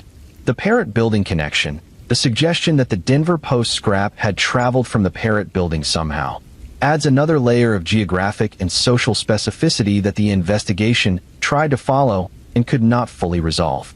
The Parrott Building was a real building, an address in San Francisco where certain kinds of business and certain kinds of men might be found. Whether the connection was real or a dead end, whether the scrap of newspaper had genuinely passed through that building as part of a traceable chain of custody, is another thing we cannot know with certainty from where we stand now. What we can know is that the evidence, taken in its entirety, describes a man who was careful but not infallible, who planned but did not plan perfectly, who left traces that a better resourced or better equipped investigation in a different era might have followed all the way to a name and a face and a verdict.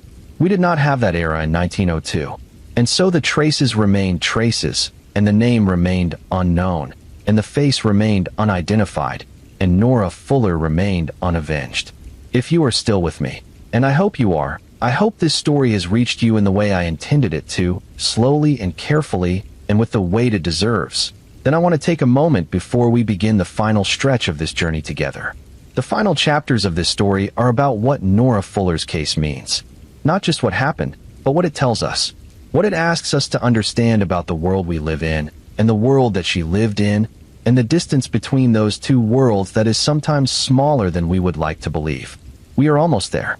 Stay with me. There is a particular quality to the grief that surrounds an unsolved murder.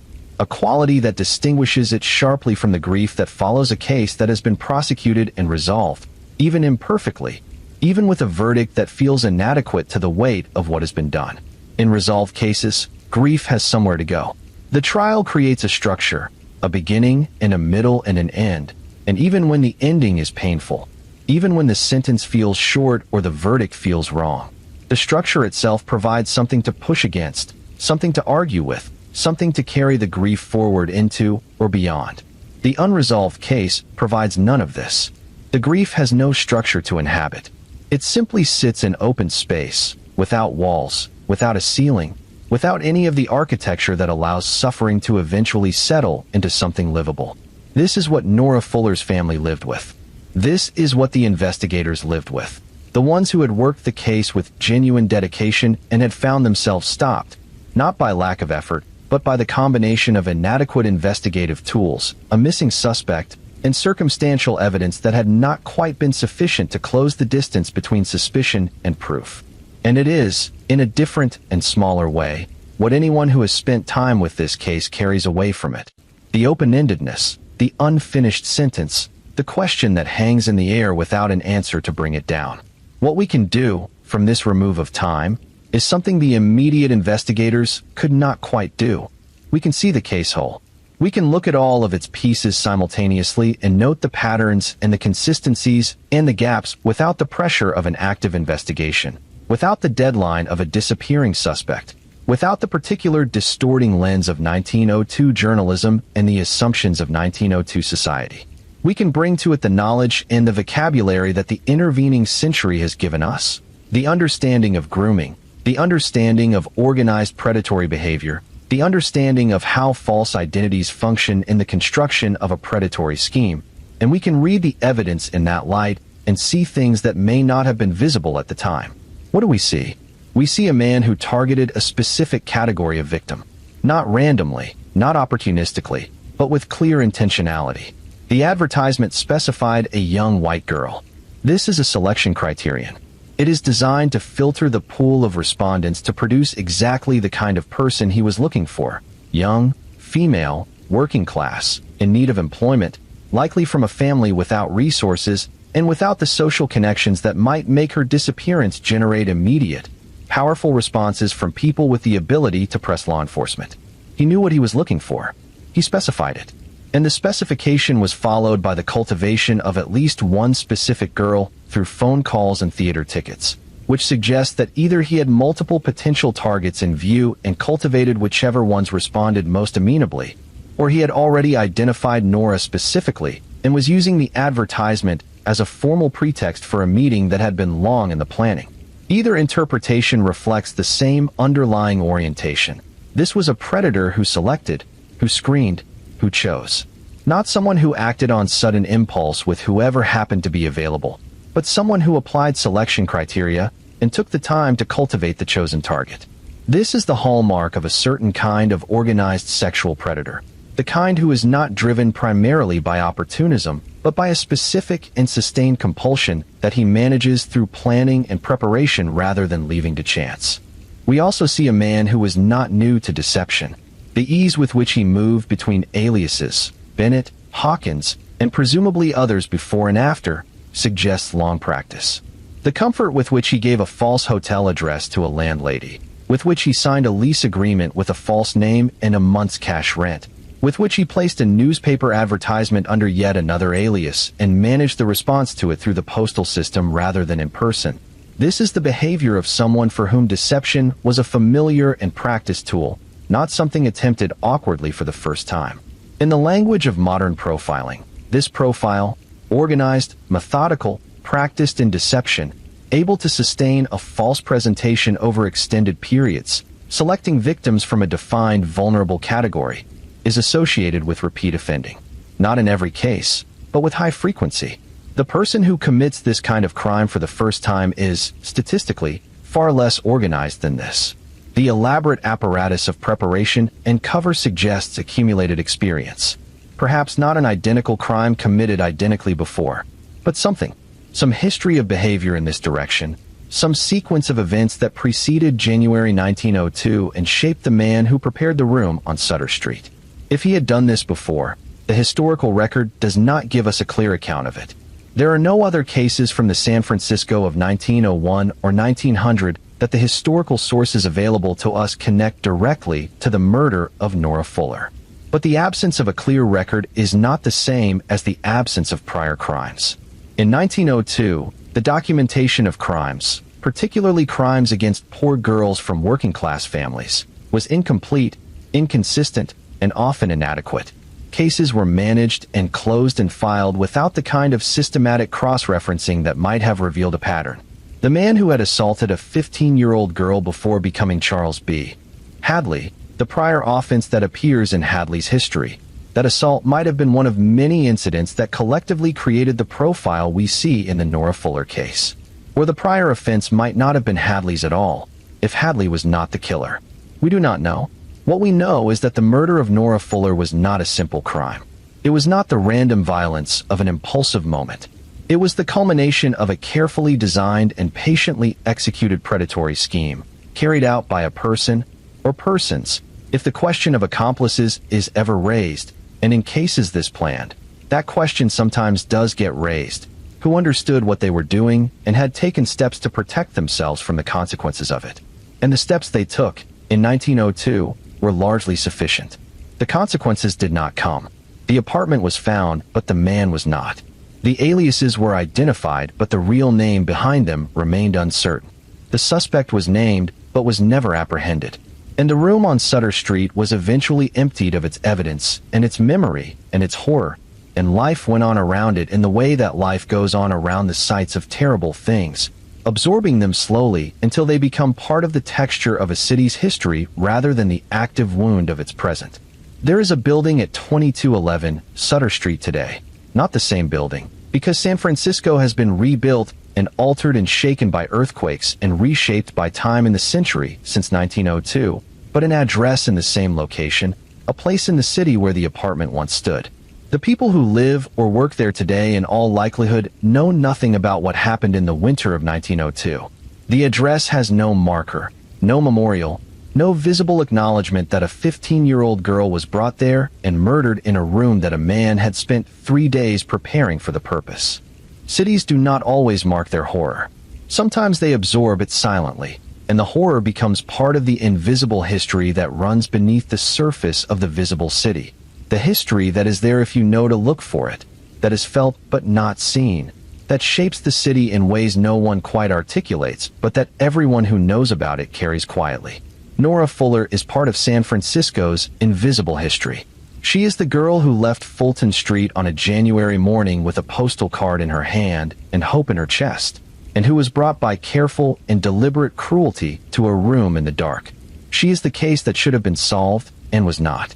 She is the name that should have been remembered and was nearly forgotten. She is the question that history has never found a way to answer. Who was John Bennett? Who was C.B. Hawkins? Was it Charles B. Hadley? Was it someone else? Where did he go? What became of him? We don't know. We may never know. But we know her name. And we know her story. And we know enough about the kind of person who planned what was done to her to understand it for what it was. Not the random tragedy it might have appeared to be from the outside, but the outcome of a deliberate design, carried out by someone who chose to do it and knew what they were doing and walked away without consequence. If you are lying in bed right now, and you have a daughter, or a niece, or a granddaughter, or any girl in your life who is young and trusting and navigating a world that does not always protect her the way it should, I want you to feel, for just a moment, the weight of what Nora Fuller's mother felt.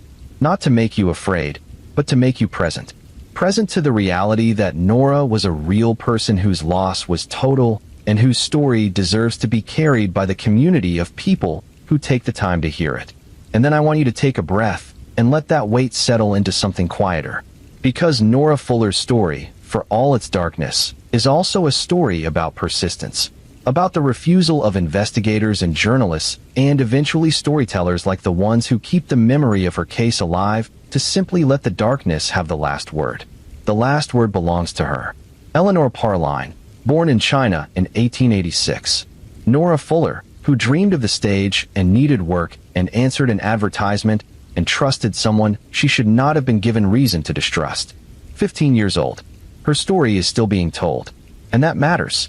One of the things that is most striking about the investigation into Nora Fuller's murder, when you read through the historical accounts carefully, is how many people knew pieces of the story that no one had put together until after it was too late.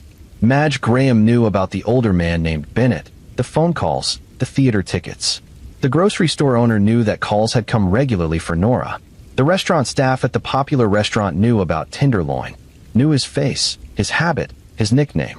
The landlady at 2211 Sutter Street had rented an apartment to C.B. Hawkins and noted his behavior, the advance rent payment, the false hotel address. The furniture delivery people had brought the mattress at night and observed the specific instruction about timing. Each of these people held a piece of the picture. None of them, individually, held enough of it to understand what they were looking at while it was happening. This is the architecture of successful predation. The plan is distributed across multiple encounters, across multiple people who each see only a fragment, none of them seeing enough to recognize the whole. The restaurant staff saw a regular customer with a particular food preference. The landlady saw a paying tenant. The furniture delivery saw a customer with an unusual preference for night delivery. Madge Graham saw a friend with a secret older acquaintance. The grocery store owner saw a girl taking phone calls. No one saw all of it. And the man who planned it had arranged things specifically so that no one would. This distributed quality of the plan, its deliberate fragmentation across multiple witnesses who would each see only an innocuous piece, is one of the features that makes it so sophisticated and so chilling. It suggests a mind that could model, in advance, how different components of the scheme would be perceived by different people who had no knowledge of the other components. A mind that could say, the landlady will see only a tenant. The furniture delivery will see only a customer. The restaurant staff will see only a regular. And Nora herself will see only what? A friend? A benefactor? A man who liked her and thought she had potential and was willing to help her find a foothold in the world? Whatever she saw it through the lens of what he had spent weeks or months carefully constructing for her. And the lens was calibrated precisely to produce a specific outcome. Her presence, willingly, in the apartment at 2211 Sutter Street on the night of January 11th, 1902. It worked. And then it ended. The investigation that followed was not unsuccessful in the way that many people assume when they look at the case now and note that no one was ever charged. It was actually quite effective in several important respects. It identified both aliases. It connected them through handwriting analysis. It identified Charles B. Hadley as a compelling primary suspect, assembled a substantial circumstantial case, and did all of this in 1902, without computers, without DNA analysis, without any of the forensic and investigative technology that we now take for granted. The investigators who worked this case were working with pencil and paper and shoe leather and the human observation of people who had been present at particular places at particular times. What stopped the investigation was not a failure of intelligence or effort. What stopped it was the suspect's successful flight and the limitations of the communication and transportation systems available to law enforcement in 1902. Circulars could be printed and sent, but they could not cover every corner of a country as large as the United States, and a man who had already demonstrated his comfort with false identities and his willingness to shed one persona for another could, in 1902, reasonably expect to walk into a new city under a new name and not be found. Charles B. Hadley, born Charlie Start, walked out of San Francisco and was never formally located. Whether he was alive or dead when the circulars finally stopped generating new attention, whether he had reinvented himself somewhere, or whether the weight of what he had done had eventually collapsed something inside him, no one knows. No one has ever reported finding a credible sighting that could be confirmed and attached to the historical record in a way that closes the question. He is simply gone, vanished, as completely, in his own way, as Nora's father had vanished into the sea aboard the Taiwa years before. There is something terrible about that symmetry. The two vanishings that bracket Nora's life. Her father at the beginning, her killer at the end. Both men who were present, and then were not. Both men who left absence in their wake. Both absences never resolved. Her father's disappearance created the vulnerability that shaped her circumstances. Her killer's disappearance created the absence of justice that has lasted more than a century. Nora Fuller exists, in the historical record, surrounded by men who left without explanation. This is not her fault. This is not her story's fault. It is simply the particular cruelty of how things unfolded, the specific shape that the randomness and the deliberateness of human behavior combined to take in one specific life, in one specific city, in one specific winter. We want to talk, in the final section of this story, about legacy. About what the murder of Nora Fuller left behind. Not just in the grief of her family and the unresolved files of the San Francisco investigators, but in the broader story of how cases like hers have shaped our understanding of predatory behavior, of investigative practice, of the social conditions that create and sustain vulnerability. Because Nora Fuller's case is not just a San Francisco story. It is an American story. It is a story about the intersection of poverty and gender and the particular dangers that intersection creates.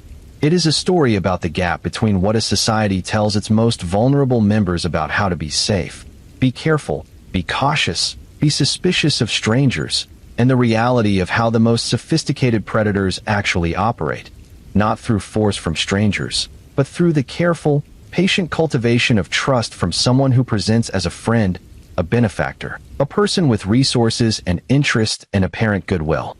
The job advertisement phenomenon, the use of fraudulent employment offers to lure vulnerable people, did not begin with Nora Fuller's case, and it did not end there. Versions of this scheme appear in the historical record before 1902 and continue in updated forms in the present day. The online job scam, the fraudulent work opportunity, the promise of employment as a mechanism for bringing vulnerable people into dangerous situations. The technology changes. The fundamental dynamic does not. What has changed, in the century since 1902, is our understanding of that dynamic. We have names for grooming now. We have legal frameworks that recognize it. We have organizations dedicated to identifying and responding to it. We have a public awareness, still imperfect and still insufficient, but meaningfully greater than it was in 1902, that the most dangerous people are often the ones who work hardest to appear safe. That trust, cultivated deliberately and presented as genuine, can be a weapon. That a theater ticket and a phone call from an older man to a young girl can be the beginning of something that ends in a room prepared in advance for a specific purpose. This understanding did not come from nowhere. It came, in part, from cases like Nora Fuller's. From the accumulated horror of what happens when a community does not have the framework to recognize what is happening until after it has already happened. From the investigators and journalists and eventually researchers and advocates who looked at cases like this one and said, there is a pattern here, and the pattern can be described, and if it can be described it can be recognized, and if it can be recognized perhaps some portion of the harm it causes can be prevented. Nora Fuller's case did not generate this understanding by itself, but it is part of the accumulation of evidence from which that understanding was built.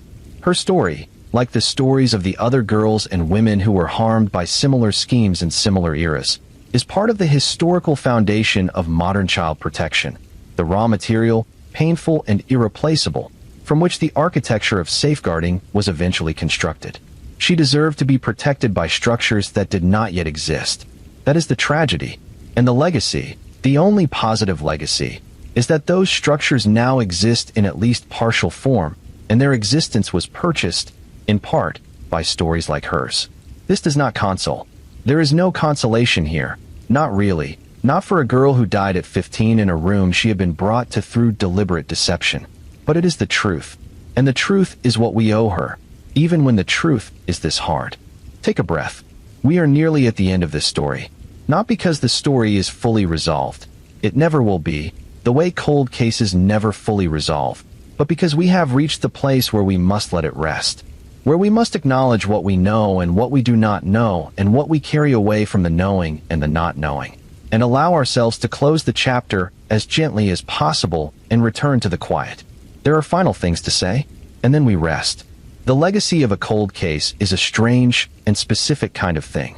It is not the legacy of a resolved story, not the closure of a verdict, not the narrative satisfaction of justice delivered, not the particular kind of peace that comes when a community can look at a case and say, we found out what happened, and the person who did it was held accountable, and the chapter is closed. The legacy of a cold case is more complicated and more uncomfortable than that. It is the legacy of an unfinished sentence, of a question held in suspension, of a wound that has not closed cleanly and therefore has not healed quite right. Nora Fuller's case carries that kind of legacy.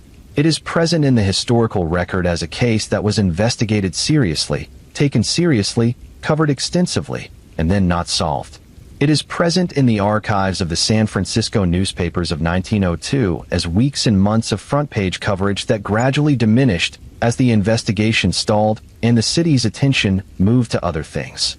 It is present in the investigative files of the detectives who worked it, files that presumably contain all the pieces of the story that were assembled and the pieces that were tried and could not be connected. It is present, somewhere, in the records that might tell us where Charles B. Hadley went when he left San Francisco, if Hadley was the man. And it is present, in a different way, in the broader conversation about how we understand and respond to predatory violence against women and girls. Because the murder of Nora Fuller was, in 1902, ahead of its time in the specific ways it forced investigators and the public to grapple with questions that would not have formal frameworks for many more decades. The question of grooming. The question of how a false identity can be constructed and maintained across multiple encounters. The question of how a predator selects and prepares his victims. The question of how the investigation of such a crime is complicated by the victim's apparent participation in the chain of events that led to her death. The fact that she went willingly to the restaurant, willingly to wherever she went next, because she had been given no reason, from inside her experience, to perceive the danger she was in. These questions are not unique to Nora Fuller's case. They are questions that appear in cases of predatory violence throughout history and continue to appear today. But in 1902, they appeared without the frameworks that would have helped investigators, journalists, and the public understand what they were looking at. The investigation worked with the tools and concepts available to it, and those tools and concepts were not yet sufficient to fully describe the kind of crime that had been committed against Nora Fuller. This is part of why the case was not solved. Not the primary reason. The primary reason is that Charles B. Hadley, or whoever the killer was, successfully fled and was not found. But a contributing reason is that the full nature of what had been done to Nora was not something that 1902 had a complete language for, and the absence of that language made certain investigative directions harder to see and harder to pursue. The theater tickets and the phone calls, understood today as clear indicators of grooming behavior, were understood in 1902 in a more ambiguous way. They introduced complexity into the victim narrative. They suggested that Nora had a relationship with someone, and the nature of that relationship was uncertain, and uncertainty about the victim's relationship with her killer has historically been used, in ways that are not appropriate and not just, to muddy the waters around the crime and the perpetrator's culpability. This was not necessarily the intent of those who raised the question in 1902, but it was a consequence that any modern observer can recognize and name. Let us be clear one final time, because clarity matters here, and it matters specifically for the audience listening to this story, for the women who are lying in their beds or sitting in their chairs with their phones and their headphones, who know from their own lives something about navigating a world that does not always protect you the way it should. Let us be clear, Nora Fuller was not responsible for what was done to her. Whatever relationship she had with the man called Bennett, whatever phone calls she received and theater tickets she accepted and outings she participated in, none of that changes the nature of what he did. None of that distributes any portion of the responsibility for her death toward her and away from him. A predator who grooms a victim is not less culpable for the crime he commits at the end of the grooming because the grooming was successful. The success of the grooming is not mitigating. It is aggravating. It is evidence of premeditation. It is the most damning part of the story. Nora was 15. She was poor. She was looking for work. She received phone calls from an older man who called himself Bennett, and she went with him to a restaurant, and she trusted him in the way that someone who has been carefully cultivated to trust will trust. And she paid for that trust with her life, while the man who had built the trust and then betrayed it walked away and was never held to account. This is the full truth of Nora Fuller's story. It is a hard truth. It does not resolve cleanly. It does not have the ending that the story deserves. But it is the truth, and we tell it in full because Nora deserves for the full truth of what happened to her to be spoken, clearly and without mitigation, into the world.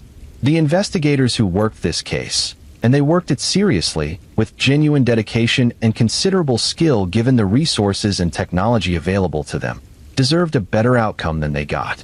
They had assembled a strong circumstantial case against a primary suspect. They had identified both aliases and connected them through handwriting analysis. They had developed a witness pool. They had a detailed and coherent narrative of the crime.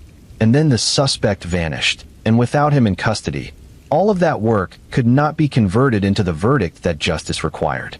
This is one of the cruelest aspects of criminal investigation. The work can be done well and still not produce the outcome it deserves. The evidence can be assembled with care and intelligence and still not be sufficient. The investigation can be conducted with integrity and still end without resolution. And the people at the center of it, the victim, her family, the investigators who poured themselves into the case, are left in the space that the absence of resolution creates, a space that offers no comfort and no closure, only the continuing presence of questions that have no answers. San Francisco in 1902 could not give Nora Fuller justice. The technology was not there. The frameworks were not there. The suspect was gone. The era had not yet developed the investigative and legal tools that might have produced a different outcome. But we are here now. And while we cannot give her justice, the legal kind, the kind with a courtroom and a verdict and consequences attached, we can give her something that has its own value. We can give her memory. We can give her story the telling it deserves, with the care and the honesty and the refusal to simplify or sensationalize that real people and real lives deserve. We can say her name and mean it. We can hold what happened to her with the gravity it demands. Eleanor Parline, Nora Fuller, born in China in 1886, lost at 15 in San Francisco on January 11, 1902. Never found alive. Never avenged. Never forgotten. Not entirely. Not by the people who have taken the time to learn her story and carry it forward. That is what we can offer. And we offer it now, in the quiet of whatever hour this is for you, wherever you are in the world that she never got to see. The night is nearly done with this story, but there is still a little more to say about what we take with us when we leave it, about the specific weight that a story like this one leaves behind. Not the grief, though there is grief. Not the outrage, though there is outrage. Something else. Something that has to do with attention and with witness and with the choice, made consciously or unconsciously by everyone who has listened this far, to be present for a story that asks something of you and does not offer an easy reward for the offering. You chose to be here tonight. You chose to listen. And that choice is, in its small way, the continuation of the chain of people who have refused to let Nora Fuller's story disappear into the general silence of unresolved cases. The newspapers that covered it in 1902, the investigators who worked it seriously and with care, the historians and researchers and storytellers who have revisited it across the decades since. And now you are part of that chain. And that matters. Let us finish this together. There is a question that often comes up in discussions of historical cold cases. Cases from a century or more ago. Cases where the victims are long dead and the suspects are long dead and the witnesses are long dead. And the only thing that remains is the record, the newspaper archives, the investigative files, the coroner's reports, the fragments of testimony preserved in the particular amber of 19th and early 20th century journalism. The question is, why? Why do we tell these stories? What is the purpose of spending this kind of time and attention on something that happened more than 100 years ago, that cannot be changed, that cannot be resolved, that cannot generate the kind of actionable outcome, an arrest, a trial, a verdict that we associate with justice? The question is a reasonable one, and it deserves a genuine answer. We tell these stories because the past is not past in the way that word sometimes implies. It does not exist in a sealed container, separate from the present, without connection to the world we live in now. The past is always present in the patterns it established, in the conditions it created, in the frameworks of understanding or misunderstanding that it handed forward to the people who came after. The murder of Nora Fuller in 1902 is not simply a story about 1902. It is a story about the conditions under which young women and girls become vulnerable to predatory violence, conditions that have changed in some respects and have not changed in others. It is a story about how communities respond to that violence, with sympathy and outrage and the complex mixture of insight and error that real human responses always involve. It is a story about the gap between what a society professes about the value of its most vulnerable members and what it actually provides in terms of the structures and the support that would translate those professions into genuine protection. These are not 1902 questions. These are questions that live in the present with the same urgency that they had then. The specific circumstances have changed. The fundamental dynamics have not changed as much as we might hope. And so we tell these stories not as exercises in nostalgia or as entertainment derived from historical horror, but as a form of learning, as a way of seeing clearly, more clearly, perhaps, than it was possible to see at the time, what happened and why, and what it might tell us about the work that remains to be done in the present. The murder of Nora Fuller is part of the long, painful, slow process by which a society comes to understand something important about the nature of predatory violence and the social conditions that sustain it. We are, all of us who have listened to this story tonight, part of that ongoing process of understanding. And understanding matters. It is the beginning of the kind of change that prevents future harm, even if it cannot undo past harm. This is perhaps the best thing that can be said about what we do here on nights like this one. We cannot undo what happened to Nora Fuller. We cannot reach back across the century and stand between her and the man who led her to the apartment at 2211 Sutter Street. We cannot give her mother a verdict.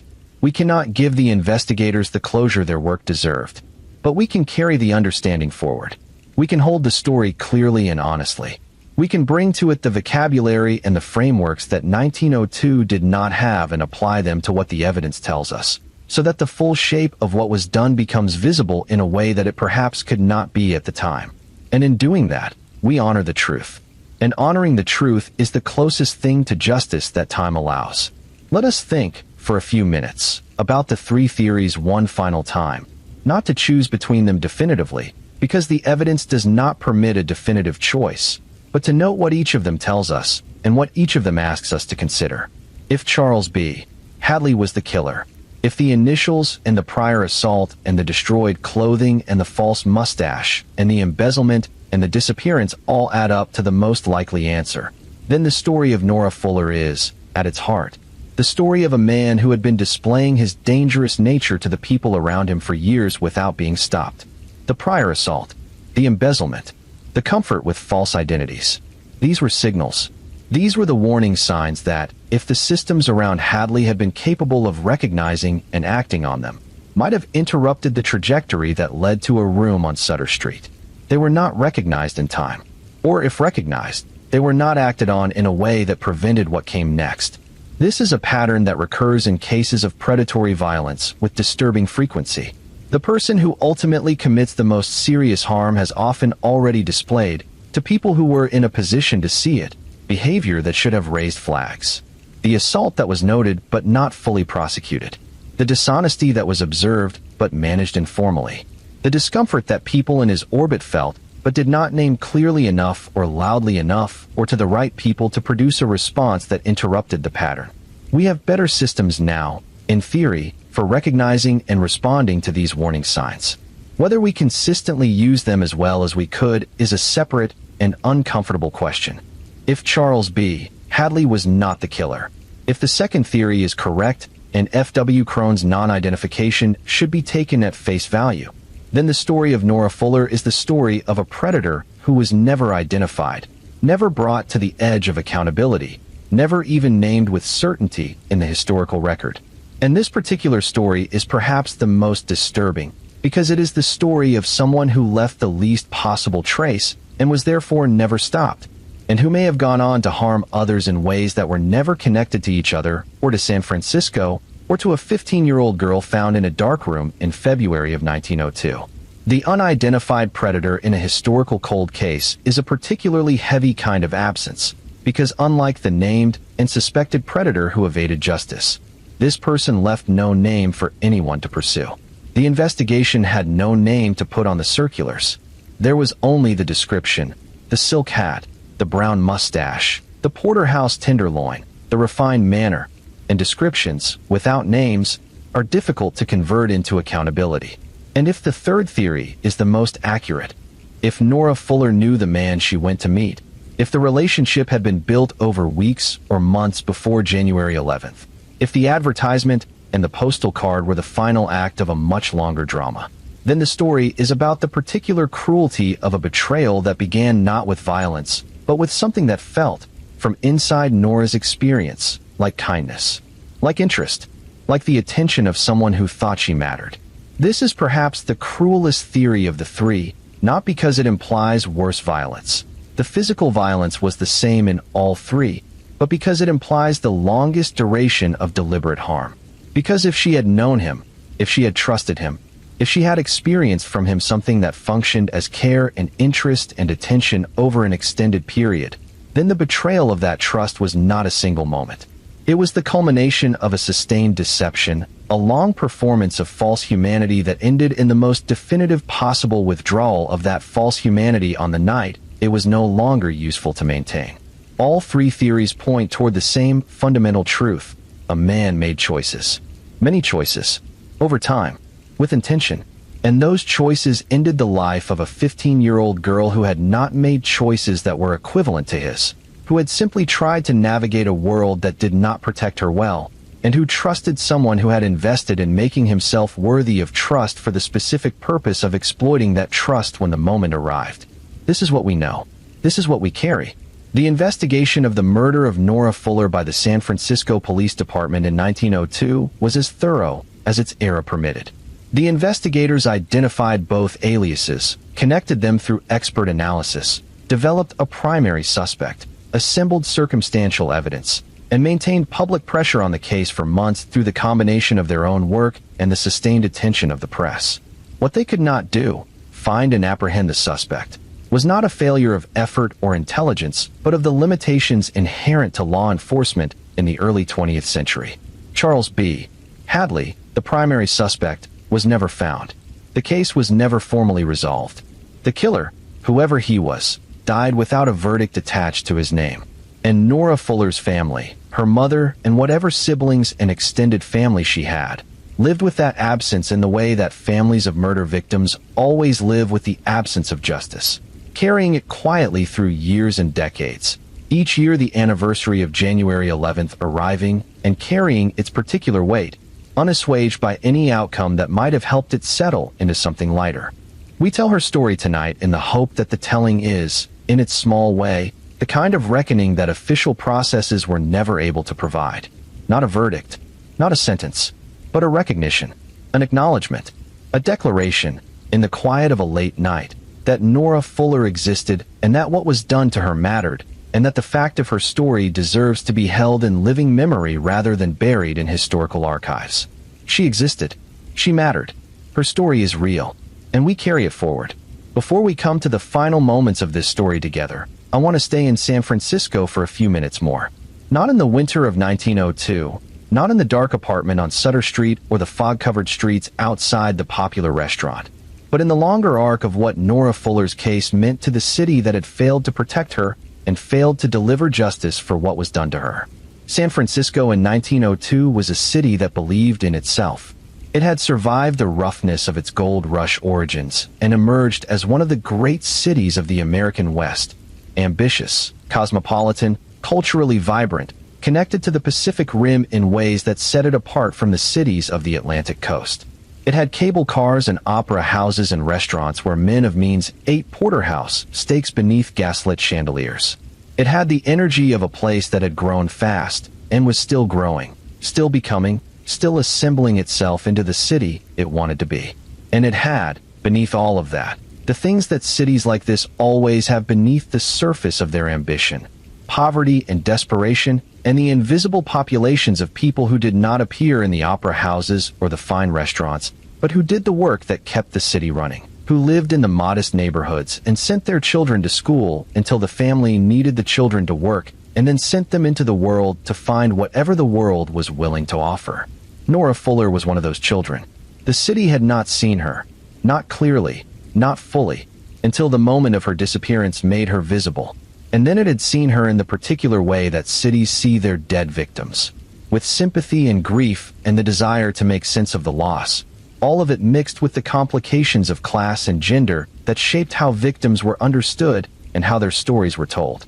The sustained newspaper coverage of the Nora Fuller case, months of front pages, weeks of sustained public attention, was both a tribute to how much the city was moved by what had happened and a complicated artifact of the era's journalism, which could be simultaneously humanizing and exploitative, simultaneously outraged on behalf of a victim and curious about her in ways that were not always respectful of her complexity as a full human person. This is the nature of crime journalism in any era. It serves multiple purposes at once, and not all of them are fully aligned with the victim's dignity or the truth of their life. But the city remembered. That much is clear from the historical record. The investigation remained open. The reward pressure continued. The newspapers returned to the case when new developments emerged. This is not the behavior of a community that has decided a girl's death does not matter. This is the behavior of a community that is genuinely troubled by what has happened and genuinely wants accountability, even if the forms that want takes are imperfect. The earthquake of 1906, the great earthquake and fire that would destroy much of San Francisco and reshape it from the ground up, came just 4 years after Nora Fuller's murder. It is not possible to know what happened to the records of her case in that catastrophe, whether files were preserved or lost, whether evidence survived or was consumed in the fires that followed the shaking. The earthquake is a kind of punctuation mark in San Francisco's history, a before and after that divides the city's story in ways that are both physical and archival. What existed before 1906 survived into the present in incomplete form, and what was lost in that devastation cannot be recovered. Nora Fuller's case is part of what existed before 1906. Its records, whatever survived and whatever did not, are part of the incomplete archive of a city that was rebuilt from the rubble of an earlier version of itself. This physical history, the earthquake, the fire, the rebuilding, adds another layer of inaccessibility to a case that was already cold, another reason why the trail, never warm to begin with, has become progressively harder to follow across the decades. What we have is what we have: the newspaper accounts, the investigative details reported publicly, the testimony of witnesses preserved in print, the coroner's findings, the handwriting experts' conclusions, the physical details of the apartment, and the evidence found there. These fragments, assembled carefully, constitute the story we have been telling tonight. Imperfect, incomplete, but real. As real as anything that survives from a century ago is real. Present in the record, available to the attention of people willing to look for it, waiting to be told to people willing to listen. There is one more thing I want to say about Charles B. Hadley before we leave him to history, or to wherever history has put him. There is a version of this story in which Hadley was innocent, in which the alignment of his initials and his prior offense and his destroyed clothing and his disappearance were exactly what a defense attorney would call them: circumstantial, coincidental, insufficient. In which F.W. Crone's non-identification was accurate and dispositive. In which the real killer was someone the investigation never found, and Hadley was a guilty-seeming man who happened to be in the vicinity of the investigation without being connected to the crime. This version is uncomfortable in a different way than the version where Hadley was guilty. Because if Hadley was innocent, then two injustices occurred in the case of Nora Fuller. The first was her murder, committed by someone who was never identified. The second was the destruction of Hadley's reputation and the implied accusation that attached itself to his name through public newspaper coverage in a city hungry for a guilty party. His life, wherever it went after he left San Francisco, would have been shaped by that accusation whether or not he was guilty of the thing it accused him of. This is the additional harm that unsolved cases generate. The suspects who were never charged, never tried, never given the opportunity to be acquitted. People whose names and faces appeared in newspapers in connection with a crime that was never resolved, who carry that association forward without any legal mechanism to clear it. Whether Hadley was guilty or innocent, this harm was real. We cannot resolve it now. We can only acknowledge it and add it to the accumulated cost of a case that was never brought to the resolution justice required. The final weeks of the investigation, before the case effectively went cold, were characterized by the particular frustration of an investigation that has assembled everything except the one thing it needs most: the suspect, present and accountable, in a room where the evidence can be put before him and the question of his guilt or innocence can finally be addressed. The investigators had the evidence. They did not have the man. And without the man, the evidence was an answer looking for the question it was supposed to answer, a verdict without a trial, a reckoning without anyone to be reckoned with. The investigators did not give up easily. The circulars continued for months. The tips came in and were followed. The Kansas City lead was investigated and eliminated. The reward pressure was maintained. The newspapers kept publishing. The case was kept technically open. All of this reflects the genuine effort of people who believed they knew what had happened and who wanted, with real urgency, to see that belief translated into accountability. It was not enough. The suspect was gone. The case would remain what it became: a monument to the limits of what justice can achieve when the person it needs to account to it has successfully placed themselves beyond its reach. And so here we are. The lights have been low for a long time now. Your breath has hopefully settled into something slower and steadier than it was when we began. The story has been long and difficult, and without the resolution that difficult stories ideally have, and yet, I hope, not without value, not without meaning, not without the kind of weight that leaves you, as you drift towards sleep, with a sense of having been genuinely present for something real. Because that is what Nora Fuller deserves. Not to be a sensation, not to be entertainment, but to be genuinely present for, in the way that real people in real pain deserve to be present for, even across the vast distance of time. Eleanor Parline. Nora Fuller. 15 years old. San Francisco, 1902. She was real. She mattered. She deserved better from the world that she had the misfortune of being born into. A better father who did not vanish. A better world that provided more safety for girls like her. A better outcome on a January afternoon when she left her house with a postal card in her hand and hope in her chest, and walked into the carefully constructed darkness that a predator had prepared for her. She deserved all of that. And the fact that she did not receive any of it is not a fact that resolves easily or rests comfortably. It sits with a particular heaviness, the particular heaviness of genuine and irreversible loss. We carry it forward from here. Take your time. Breathe. Let yourself be still for a moment before we come to the very end. We have almost arrived. And so we have come to the last place this story has to take us. Not to a resolution, because the resolution was never given, but to the place where the story ends and the silence begins. The place where everything that has been said, and what remains is the weight of it, quiet now, settling.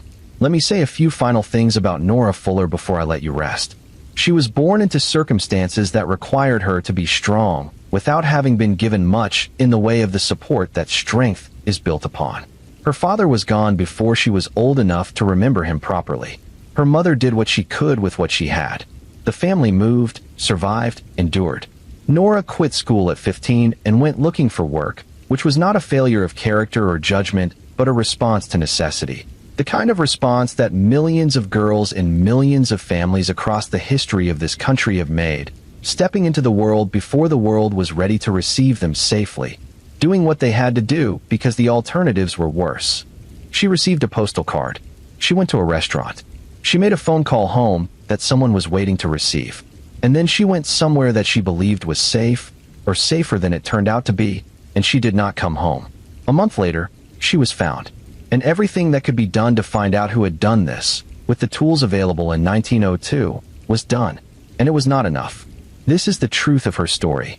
And it is also the truth of too many stories. The stories of girls and women who navigated a world that did not protect them adequately and paid the highest possible price for the gap between the protection that was available and the protection that was needed. Stories that ended without the resolution that justice promises, but does not always deliver. Stories that became cold cases, and then historical cases, and then cases that are told on nights like this one, in the quiet, to people willing to listen.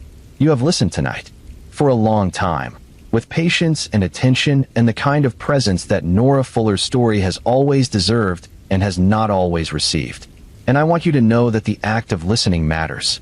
The act of choosing to hear a difficult story completely, without looking away, without needing it to be simpler or cleaner or less painful than it is. This is a form of witness. And witness matters. It is what keeps the dead present in the world of the living.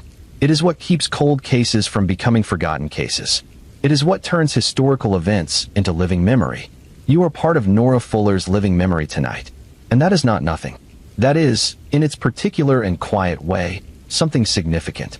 If you have made it this far, if you have stayed with this story through all of its darkness and all of its uncertainty, through the theories and the evidence and the frustrating absence of resolution, then I hope you will also carry it forward in the way that the best listeners do, not just by having heard it, but by holding it, by letting it be part of what you understand about the world, about the conditions under which harm happens and the conditions under which it might be prevented, about the gap between the world we want and the world we have, and the ongoing work of closing that gap.